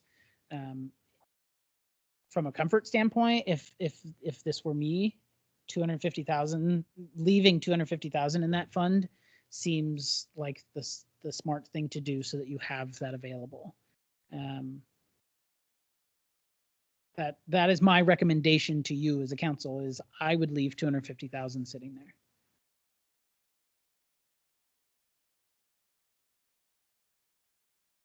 Only 150 to use. That's not much, is it? And that's part of the discussion too. Then remember at the beginning of this, we talked about certainly we may need to pursue other needs. You may tell us at this point, 150,000, like Councilor Gordon mentioned, is peanuts in this arena right now. And so maybe it is time to consider, we may need to look at debt options. We may need to look at other options to furnish what we have to accomplish. But again, that's something that you all have to decide as the 7 elected members of this community. Is it time to incur that debt? We've done it for the sewer side. We incurred some significant debt for the sewer for I&I work, inflow and infiltration. Is that right? Mhm. The city had to incur debt twice, and we're still paying those loans. It might just be the time where we have to do it for the water system. Mr. Mayor, if I may ask, is it going to be cheaper for the residents to pay back a loan or to increase the user fees? Which would be more cost effective for the residents? And then my second comment is I can't imagine construction getting any cheaper over the course of time. So it might be best to get those low interest rate loans to try to get some of this done, because the costs are just, in my opinion, going to skyrocket here over the next 5 years. Councilor, I would say you're right. Certainly taking on some debt right now to accomplish a large amount of projects in the next 2 years, 3 years is advantageous from the standpoint of then your rates are locked in. And so then the community is paying back the loan, but that doesn't change over time. If you are trying to use user fees over the next 5, 10, 15 years, then yes, you're likely going to see construction costs increase. We're going to need more and more out of user fees. So if you decided as a council that right now the best thing to do is swing the bat and take care of it right now, ratepayers are likely going to see better returns on their dollars by incurring some additional debt. And I hate saying that. I don't like to say that we should potentially incur debt, but certainly in any business organization, there are times when that just becomes a necessity. And quite honestly, I think I've been here 3 years. We haven't been able to push the limits as far as what we can generate for capital. Unfortunately, I think it's darn near that time. Ask the question. Said we had $4 million in the, whatever that fund is, that in water, right? Wastewater. That's wastewater. Yes. Sewer only. Any of that water? No. No, that's all wastewater. Yep. What I have for you on the water side is the 406,000, and I think I have 500,000 technically in the depreciation account, in the depreciation fund. So you're looking at basically $1 million between the two. So, Mr. Mayor, if we said we would entertain the idea of looking at incurring some debt and just look at it, what do we even have the capacity to get these projects done while we're looking at taking over the facility? I mean, what does that really look like? The design would be done by our engineer of record. And so that would just be a source based out and paid out of the capital plan. And then once you get all the bid documents, you put them out and you're hiring a contractor other than a public works inspector or staff time overseeing them. That's what you're gonna have invested in it. The hard part to clarify is going to be getting those original documents put together, and that's where, yes, we'll leverage the engineer of record, but it's still going to require some of our own staff time. But knowing the importance of these projects and if we're going to incur debt to take care of them, then it becomes a priority aspect. And so then it's reassigning work or making sure that the priority is getting the documents we need out so that we can get folks on these lines and taken care of. Mr. Mayor, oh, go ahead. Oh, sorry. So the question is, will we save money in the long run if we were to do that? And let me think about it. Go ahead, Dave. Well, we're gonna have another big loan here for the wastewater plant, and now we're gonna ask for some more money that we have a difficult time paying to begin with, in my personal opinion. So how are we gonna pay for it? Can I real quick? Yeah. Just a quick reminder. Remember a couple of years ago, we raised those sewer rates and we raised them enough so that we had skin in the game, which is what we were told in Salem. It got us the 9 million, and it's been very beneficial in all of our conversations for financing it. And that's set up in coming years, additional pre-incurred debt is going to fall off. In other words, they're going to be, some of those I&I loans are getting paid off and coming off the books.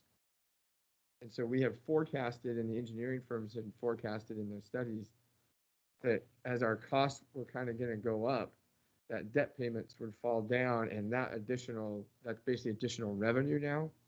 So we're not looking at raising our sewer rates, at that time, we were saying 10 years, so now we're probably down to about the 8-year time frame. I would say 6 to 8. Yeah, in the next 6 to 8 years. And in that time, everybody else's costs will continue to go up and the rates will fall in line, so to speak. Our water rates are low. And as a reminder, we have actually lowered water rates for the vast majority of our community over the past 2 years. Thank you. Yes, you're welcome. And to Councilor Gorley's point, you're exactly right. I couldn't agree with you more. The question is, again, going back to the most good for the most people for the longest period of time, what's the total cost of ownership? If you, because right now what's the rate? Do you remember offhand for the federal, for the community? For the USDA loans? Yes, the USDA loans. I think it was 1.4. 1.4%. If we can lock those in on water projects, cost of construction, Councilor Sanchez, more than 1.4% a year increase, right? So you're asking the exact right questions. And that long-term dollar amount of what's the most long-term effect. And I think you're right on track. So to answer Councilor Gorley's question, I think yes. I think ultimately with the city and the citizens of this community will save money by taking on additional debt right now to knock out some projects.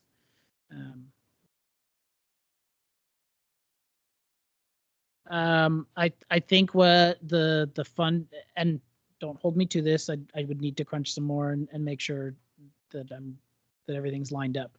I think that these funds could take on probably 3 to 5 million over probably a 20-year period, 20 to 30-year period, without requiring a huge increase in our utility rate.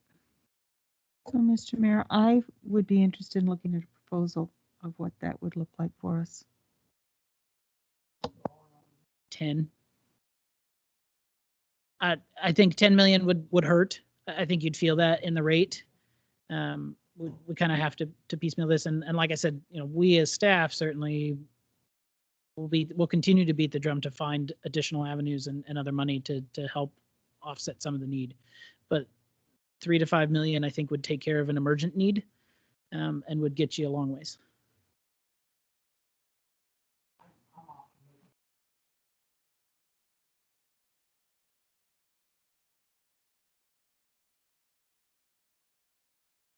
Okay. I will. It's almost free money. Almost. I mean, The city's going through a review process right now with Standard & Poor's to get a credit rating. That will help in this process. That will help us secure lower rates potentially. What we're hearing from them is that the city is positioned well as far as we have good policies and procedures in place. We have a good council that has backed projects and policy. We're in a good position that they were optimistic. They didn't tell us what our rating would be, but they were pleased with what they saw out of Sweet Home. So that all is helpful to us in securing potential additional debt. So I can put something together and bring it back to you all. well, we can bring all of that. We can show you the gamut. We can bring you, if you want to borrow a buck, or if you want to borrow 10. I mean, we can, that's not too hard to do. So we can show you what all of those scenarios would look like, and that would be easy. So we will bring you back information on what incurring debt would look like at different rates and whatnot. We'll bring kind of a play sheet that we can. And include a discussion on what that would look like for a rate as far as rates. And that's the thing I want to make sure you understand is once you incur the debt, you don't have the ability to. Doesn't go away. That's a permanent part of your rate moving forward. So there's no taking that back, so to speak. And that is part of our issue, and has been part of our issue with on the wastewater treatment side. Just to keep that in mind, we had borrowed all of this money, and so that's what was driving up the rate that we were stuck in for so long. And then we had to go, and we even operated in the red because we didn't want to raise rates, but we had to raise rates. And so we were in the red for a year, and then we had to raise the rates to get out of the red. And because we knew we had to do something with the treatment plant, it forced us to raise the rates even higher. So that being said, I don't think our rates were 1.4% in those scenarios. No, they were either. 3 to 4. Yeah, they were. 5 million is aggressive, but I think 1.4 raise. Oh yeah, like I said, Brandon, what do we pay on the two loans that we already have, the 3 million or whatever it is? How much do we pay a month on those? The 3 million. Is it 3 million? Isn't there two of them? We have 3 existing debt items, 2 on the wastewater side, and actually 4. 2 on each side, 2 on water, 2 on sewer. The water side, we're paying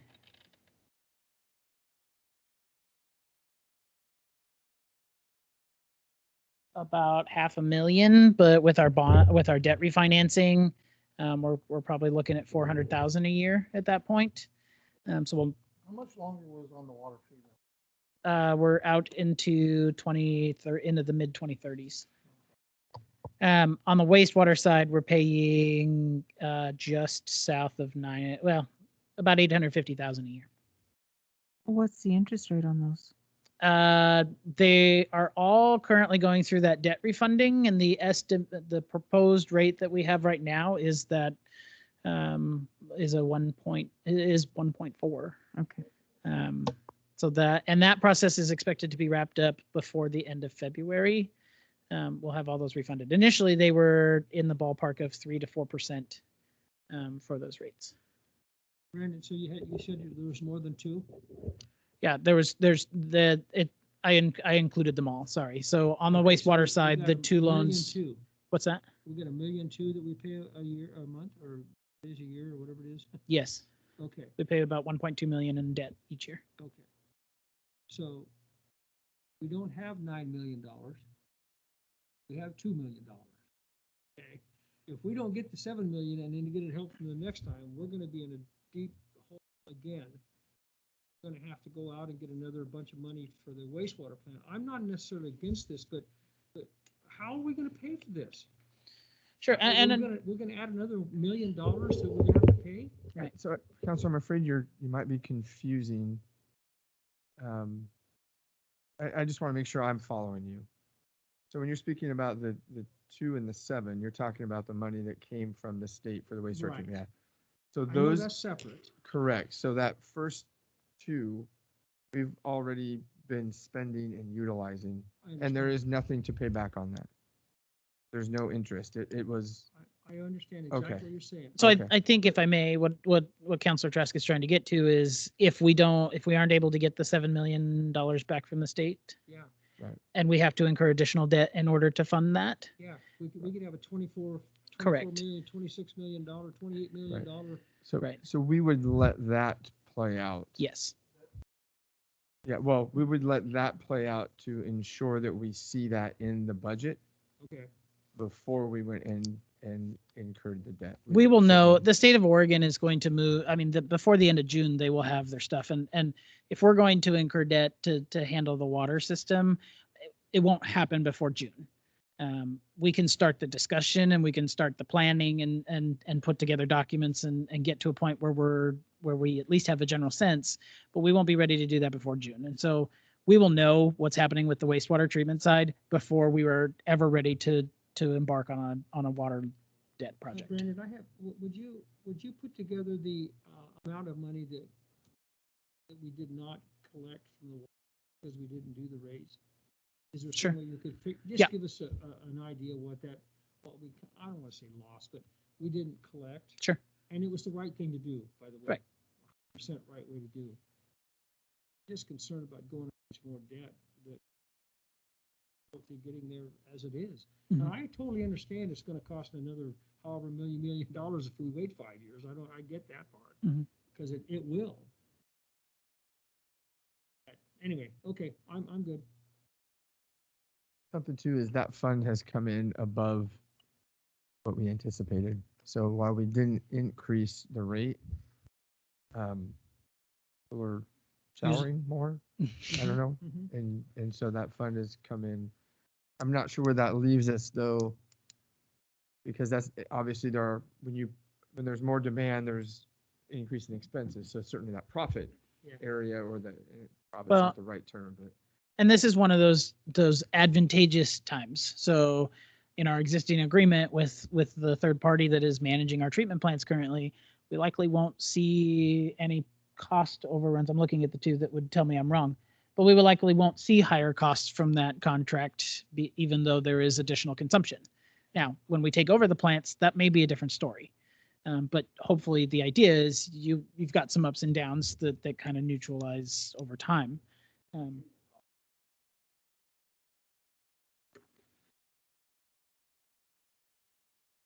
So we won't see, we will likely not see higher costs right now as a result of people using more water. So we will essentially bank those additional revenue dollars to put back into the system.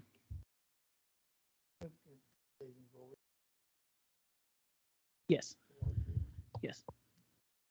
I want to make it sure that if the person is over there taking notes, I'm not asking us to go back retroactive where this thing started, okay?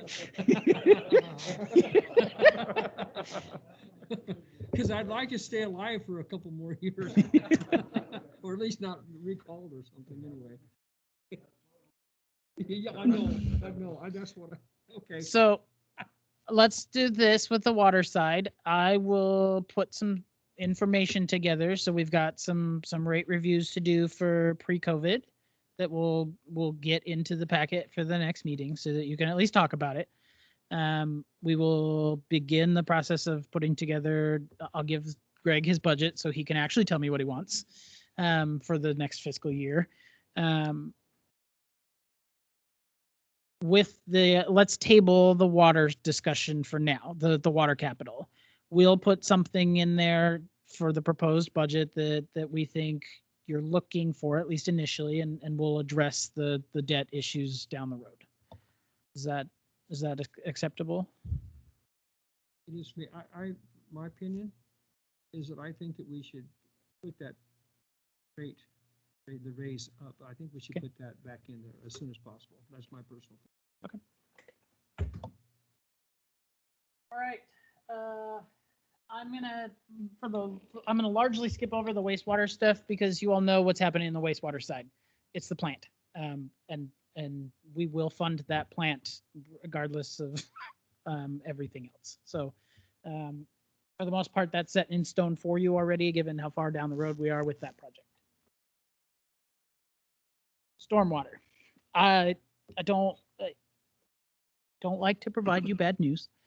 I don't have dollars for the stormwater fund. The stormwater fund right now generates $60,000 a year, approximately, and I spend nearly $60,000 a year. We have half an FTE in that fund that covers about $35,000 of that fund, and the rest is spent on kind of some minor repairs and needs for the stormwater system.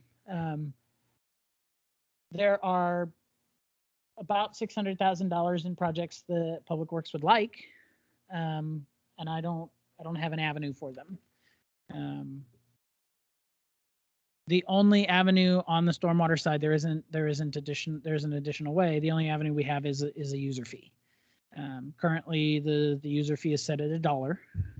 So residential units are paying $1 a month for stormwater, and businesses are based on square footage of impervious space.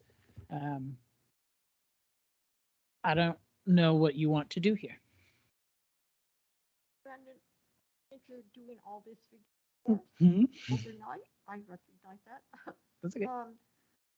If we were, let's say we were to raise the stormwater another $1. Mhm.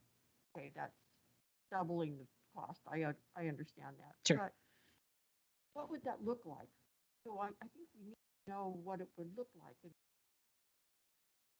recognize how to get some funds in here. We obviously need some help with the stormwater. Mhm. Drainage did nest and we're having to sandbag, right? So I think we definitely need to do something here. Wasn't it, there was a previous meeting discussion, I think, Kane and some of the other communities. The $4 number was what a contractor that was hired to do a rate review for Sweet Home had initially proposed when the rate was set in 2008. And the council at the time chose $1. And that's where we have since been.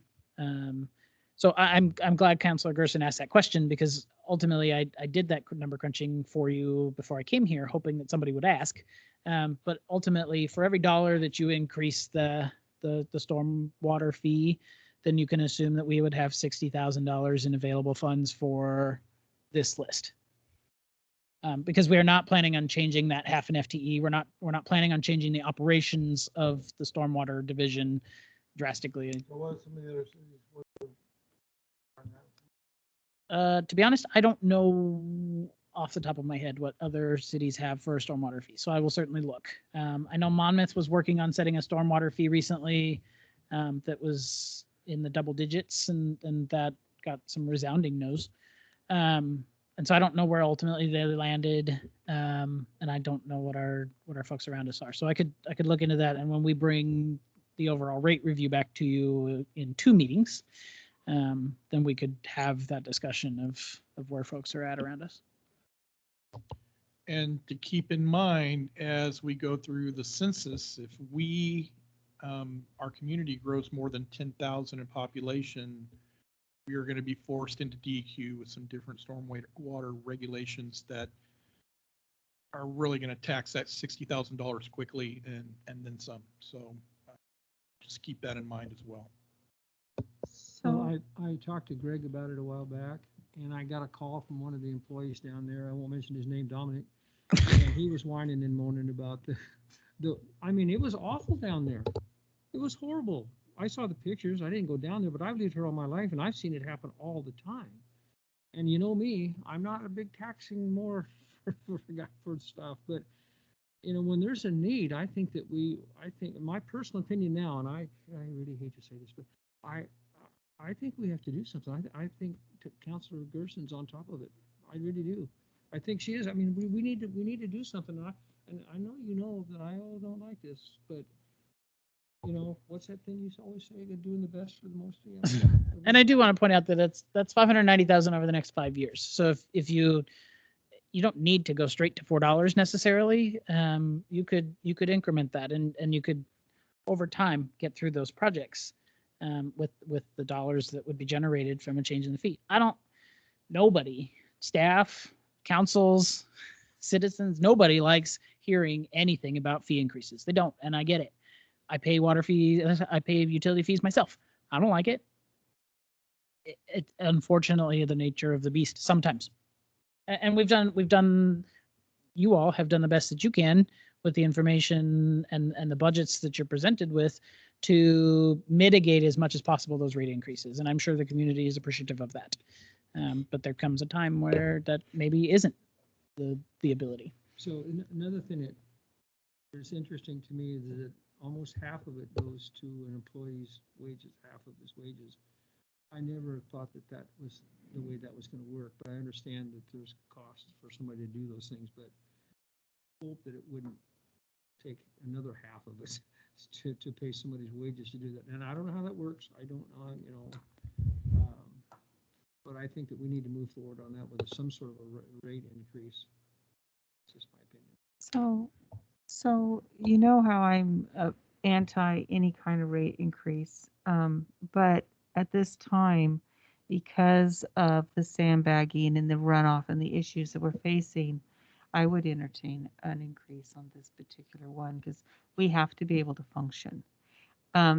Is there any possibility, because we are talking runoff and issues, of getting any kind of grants related to this particular subject? Certainly there's grants out there for all sorts of things. So the likely answer is yes. We will continue to search for those. Stormwater is a much harder thing, I think, to get grants for, because it's not an attractive topic. No, everybody loves to see an attractive park, nobody cares what's going on down under the street as far as stormwater is concerned. So it's a lot. I think it would be harder. It's harder to find grants for those, but it's not impossible. Certainly, the federal government is always willing to partner in some regard. It may be a low interest loan or a 0 interest loan potentially, or they may have some grants available. But grants are harder to come by for things like wastewater and sewer and storm projects.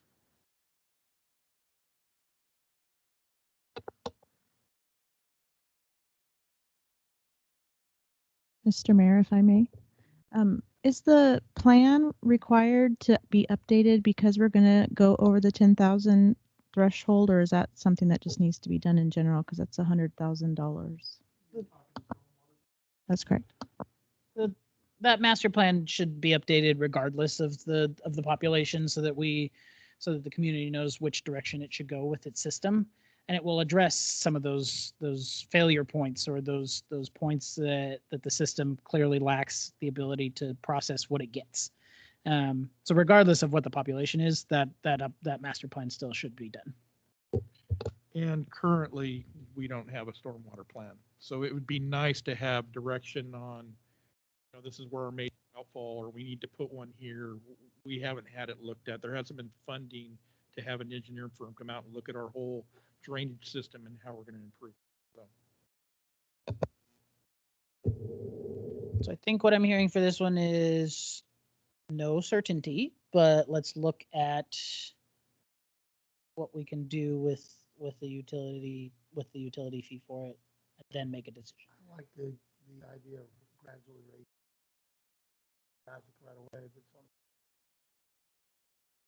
we haven't changed this in a long time. Dollar for a long. 2008.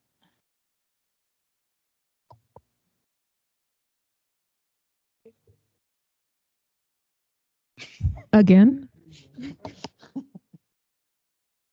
And I think timing is everything on this, because we have flooding and we've had a lot of rain and we've had a lot of problems. And when all the snow melts, there's going to be other communities with flooding issues. And it's my family uses way too much water and we're paying way too much.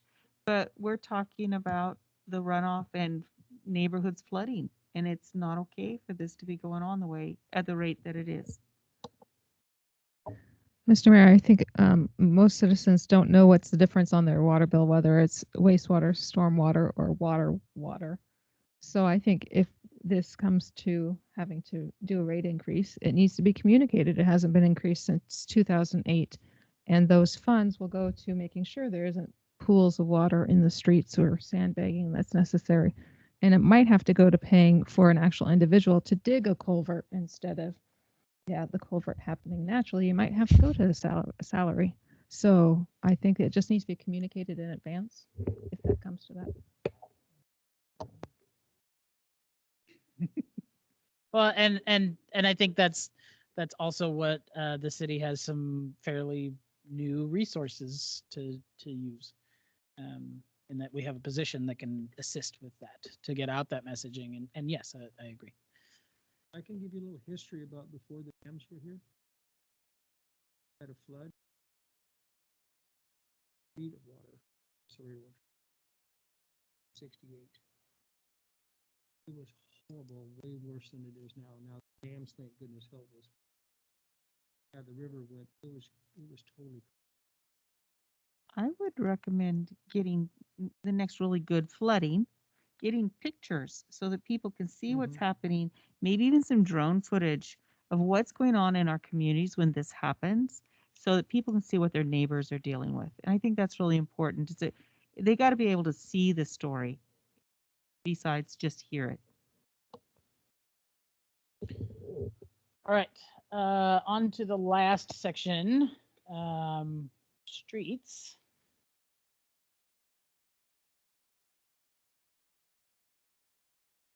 Okay, so in the streets side, we get, as a reminder, we get money from the state each year. This year we were initially planning on 686,000, and then thanks to COVID, we've actually been told to think that we should actually only expect 645,000. So we get a little bit, tiny trickle of money from the state for street programs in Sweet Home. On the board, I have what I think you can expect as far as capital funds and available in order to maintain a small fund balance to mitigate against future state cuts ultimately. Over the 5 years, I've got an estimate of 850,000 available for capital projects. I do want to highlight that there is 700,000 in a street improvement fund. You all have heard of that in the past as a $1.2 million fund, basically, or $1 million fund of dollars that could be used for street projects. It's 700,000 right now because this is where we're purchasing the street sweeper from, and so I've knocked that down a little bit so that we can still plan for the sweeper. So on top of the 850, you could also potentially use up to 700,000 out of that street maintenance improvement fund. That said, Public Works has identified about $2.5 million in street projects, which actually is closer than all of the other numbers that we've gotten to tonight. So you're at least not too far off, but. Right, we have some new opportunities that we are currently pursuing. This is one of those avenues where staff is always going to pursue other monies that aren't ours. And so we do have some state dollars that are opening up. I think it's what, 256,000. Joe left us, so. No, it's, Oh, I was way off. Sure it was that high.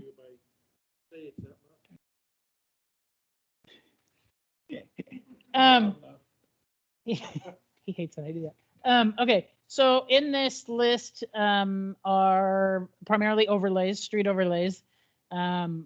These dollars are based on estimates.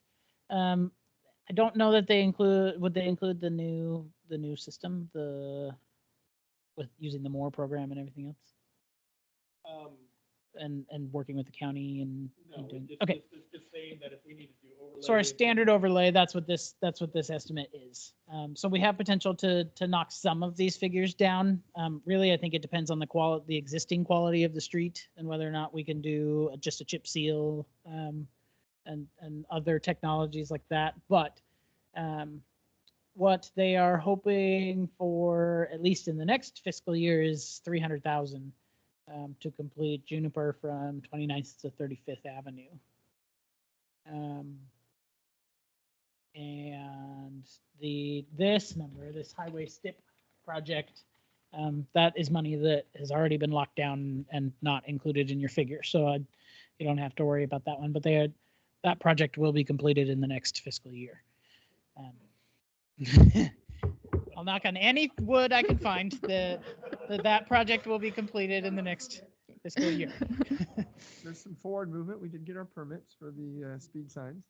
So I think what I want to know is using this 300,000 amenable to the council for this project specifically, and kind of going forward, knowing that street funds are there, but it's not a steady flow.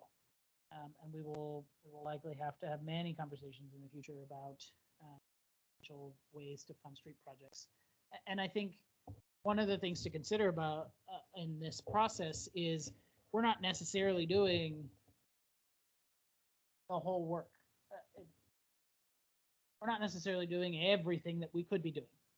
And I think that's something that Ray has mentioned before. You know, we're doing one of these projects. It would be awesome if we could do curb and gutter and really do it the right way the first time. But the fact of the matter, unfortunately, is that resource doesn't exist unless you start to really minimize what you can accomplish in a year. Because curb and gutter involves stormwater, which we've already discussed doesn't exist right now. it involves a lot of other aspects that we just don't have the funding for. And so the overlays are kind of our best way to at least maintain our street in some fashion that when you go down the street, you're not hopping every 2 feet. Mr. Mayor, can I ask Brandon a question? Those 4 check marks that are black in the 2020, 2021 fiscal year, are those projects that are going to be worked on, or is there funding for those? So that we're hoping to use some of the money that the state has currently said is available. So we're swinging hard to hopefully complete those Okay. in this fiscal year. They may cross the fiscal year, but we think that we have funding identified. Okay, sounds good. And I'm for the Juniper from 29th to 35th. For Brandon. We're currently have some looking at and I talked about this in our training, Calamar Street, 45th, 46th, 47th Avenue, Harding Street from Mountain View Road to 27th Avenue, 23rd, Juniper Street from 36th Court to 35th Avenue, Great Blue, Great Street and 18th Avenue, Park Street, Locust Street off 49th, 4th Avenue from Holly Road to Main Street, 46th Avenue to Mahogany Court, Main Street, 45th Avenue south of Main, 42nd Avenue south of Long, 42nd Avenue north of Main, and Osage from 42nd to 43rd, and Locust Street at 54th Avenue. All those are right now being looked at for overlay. Probably will come back at some point. We get all that put together, bid document. And we're going to hopefully take advantage of the 94 cents on the dollar ODOT funds. At the end of this year, they go from 94 cents to 90 cents. So we want to kind of calendar year. So we want to kind of tap into those this year. Greg, you might want to, I'm not sure, Council, if you recall the discussion on the exchange and why it's 94 cents on the dollar, because it doesn't sound like a very good exchange offhand. So can you go into some detail for them on what that means? Yeah, Brandon might even do better than I can do. Basically, there's federal dollars handed down to the state at 100%. And the state is kind of our fiscal agent, is that right? And so we can request funds through them at a decrease. And so we were informed that as of the end of this calendar year, it'll drop from 94 cents on the dollar to 90 cents.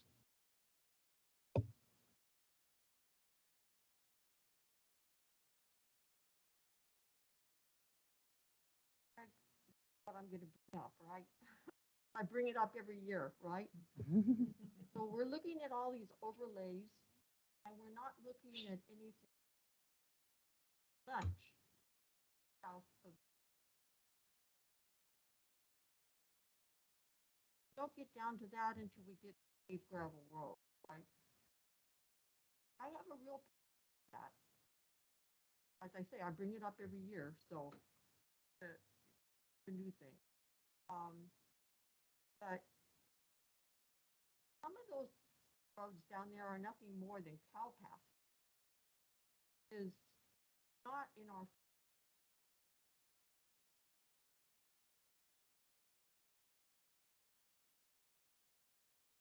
Unimproved.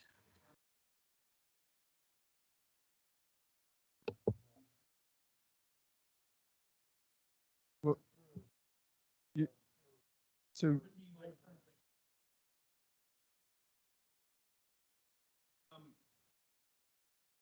you know, these were decided by my team and my group, and they're all prioritized. And I think we haven't done a lot of streets projects, so we're not knocking off any. So this list has kind of stayed consistent. So I apologize that we're not maybe looking at certain areas, but I guarantee you those other streets near those avenues that you're talking about are on that list. They are a priority. All the streets are a priority. They just haven't made it on this list yet. Is it an ongoing project? Still pothole? Yeah. mean, we spend money every year. We get a list of potholes and we have people going out and doing that. Brian does a good job, but let's face it, a lot of our roads are alligatoring, and as fast as we can patch them, we're losing them. And so we're doing the best we can with the dollars that we have. My goal this year is to get some pavement down in a lot of these streets that we haven't had pavement down in a long time. If you feel as a council that we want to direct something into other areas, then we'll be more than happy to address that. One that stands out for me, and it goes back to council meeting side along. Juniper from 29th to 35th. Part of that was paved already, not paved by accident.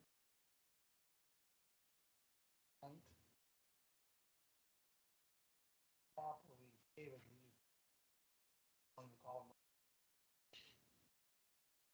part of the city residents there came back and said, hey, I have to pave all this. I said, well, you need citizens have to on the list.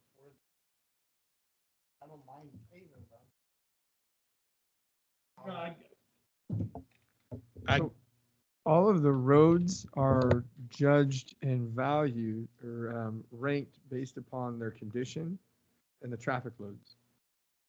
So our list that you see up here is high use, poor quality is going to get strategically higher on the list than low use and low quality. So a lot of the areas again that Councilor Gerson's talking about, like a dead end street, is very difficult to work its way up because it's going to be low use. So these that you see up there are ones that have high traffic volume and low road quality. And that's just how the industry ranks them and prioritizes them. But I mean, I understand that part, but I'm kind of curious and caution citizens out there. Sure that we're careful. I was not necessarily always thrilled about the fact the city paid part of the back in their buy mark back. We paid a portion of that out of the pocket to these buy marks side, but we didn't take that Andina back. Yeah, citizens come here and say, oh, wait a second, you guys paid this, but you didn't pay our street. Again, I can't attest to the politics that took place at that time, but I would tell you it's a dead end street and probably has a very low traffic count. And so the condition might be poor, but if the use is also low, it's just not going to rise to the top of that list.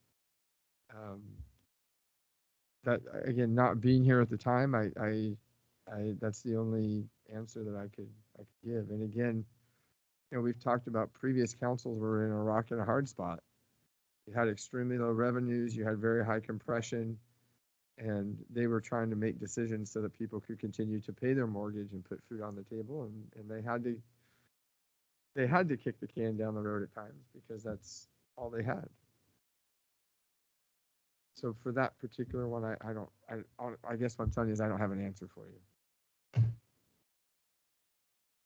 you. As I go through the town and I drive the streets, just my personal opinion is I could make probably 6 or 7 more lists like this. We're so far behind on streets. And I see streets that we're losing that are in such great shape compared to other streets that don't have any. So I'm trusting my staff as we look at these to try to do the best that we can. Again, I think if us as a group want to look at other areas or specific areas, I think we're welcome to that. But I think we're trying to do the best that we can with what we have and how we've identified things. So that's really all I have to add. Mr. Mayor, so with $300,000, you're gonna pave what, 20 feet? if you're gonna spend $300,000 on Juniper and from 29th to 35th, you're not gonna get very far for $300,000.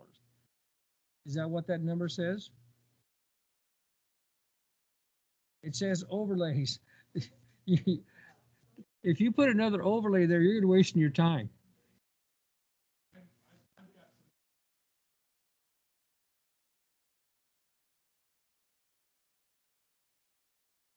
If I'm not mistaken, that's where the creek runs, right?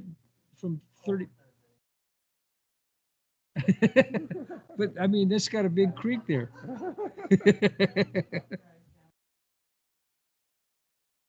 Yeah.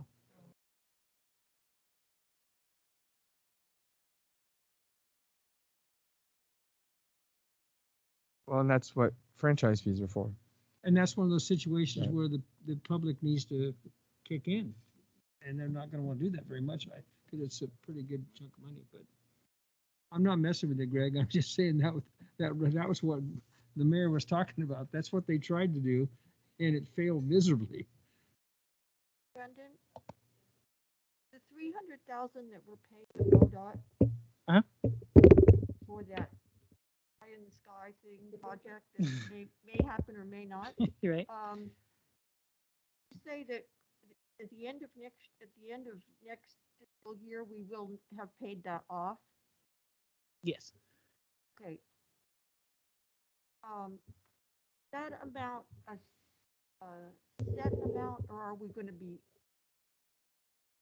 That was a contractual amount. So we should not incur additional unless we, the city, decide to do additional work as part of that project. So, certainly the city has the opportunity, if they want, while everybody's already out here, to maybe throw in another crossing or to expand, do some of the work that ODOT has suddenly decided they can't do in that budget. But we'd have to decide that separately. I do, Counselor, I'm sorry. I do believe, and I wish Joe were here. Joe is still online. I do believe, though, that we are responsible for things like just once we agree to the scope, if there are cost overruns, I do believe that we are responsible for those. So the problem is, of course, the scope of that project is to decrease on us. So. Yeah, that's exactly correct. That was Yeah. the original. Yeah. It originally went from sidewalks on both sides down to maybe, I think when it finally gets done to 20. But I mean. Give or take, yeah. Give or take. So my question is, when we get ourselves into these contracts like that, I think about that stipulating that we would put that kind of money in another account so that we get the interest on it and they don't. So we are currently holding on to that cash. So we are earning interest on Okay, that 300,000. Perfect, good. They Hey, should be up to $500,000. so then that 300,000 will be available, or at least 150,000 of it will be available following year? Any projects? If that 300,000 is part of what we're looking at under total projects, Mm-hmm. are we saying then that money will be available? In the future years. No, because it's coming from a fund that doesn't have a consistent revenue stream. It's not coming from the gas tax fund. It's coming from that $1 million fund that was set aside for road improvements. And so without some other stream of revenue, we wouldn't have any way to make up that dollar amount and be able to keep spending it. Mr. Mayor, can I ask Greg a question? For these overlays, are there existing issues under the street with the pipes and the drainage and such to where we would have to tear it out and do it a second time? What would this list that I have right here.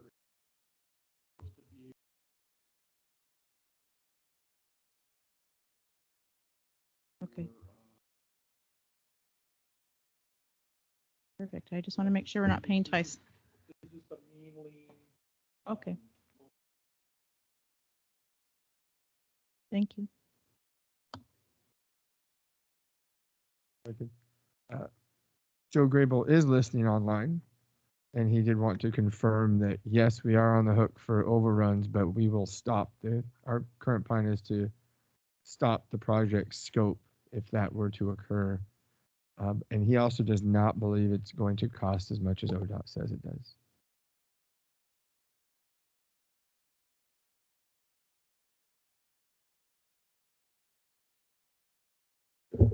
All right.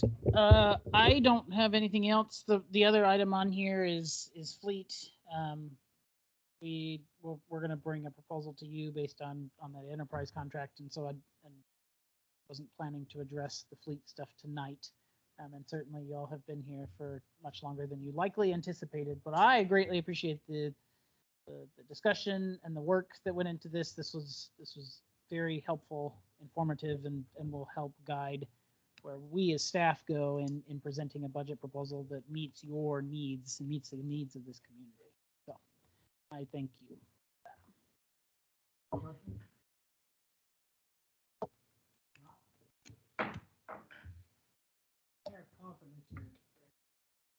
Thanks. Not very well.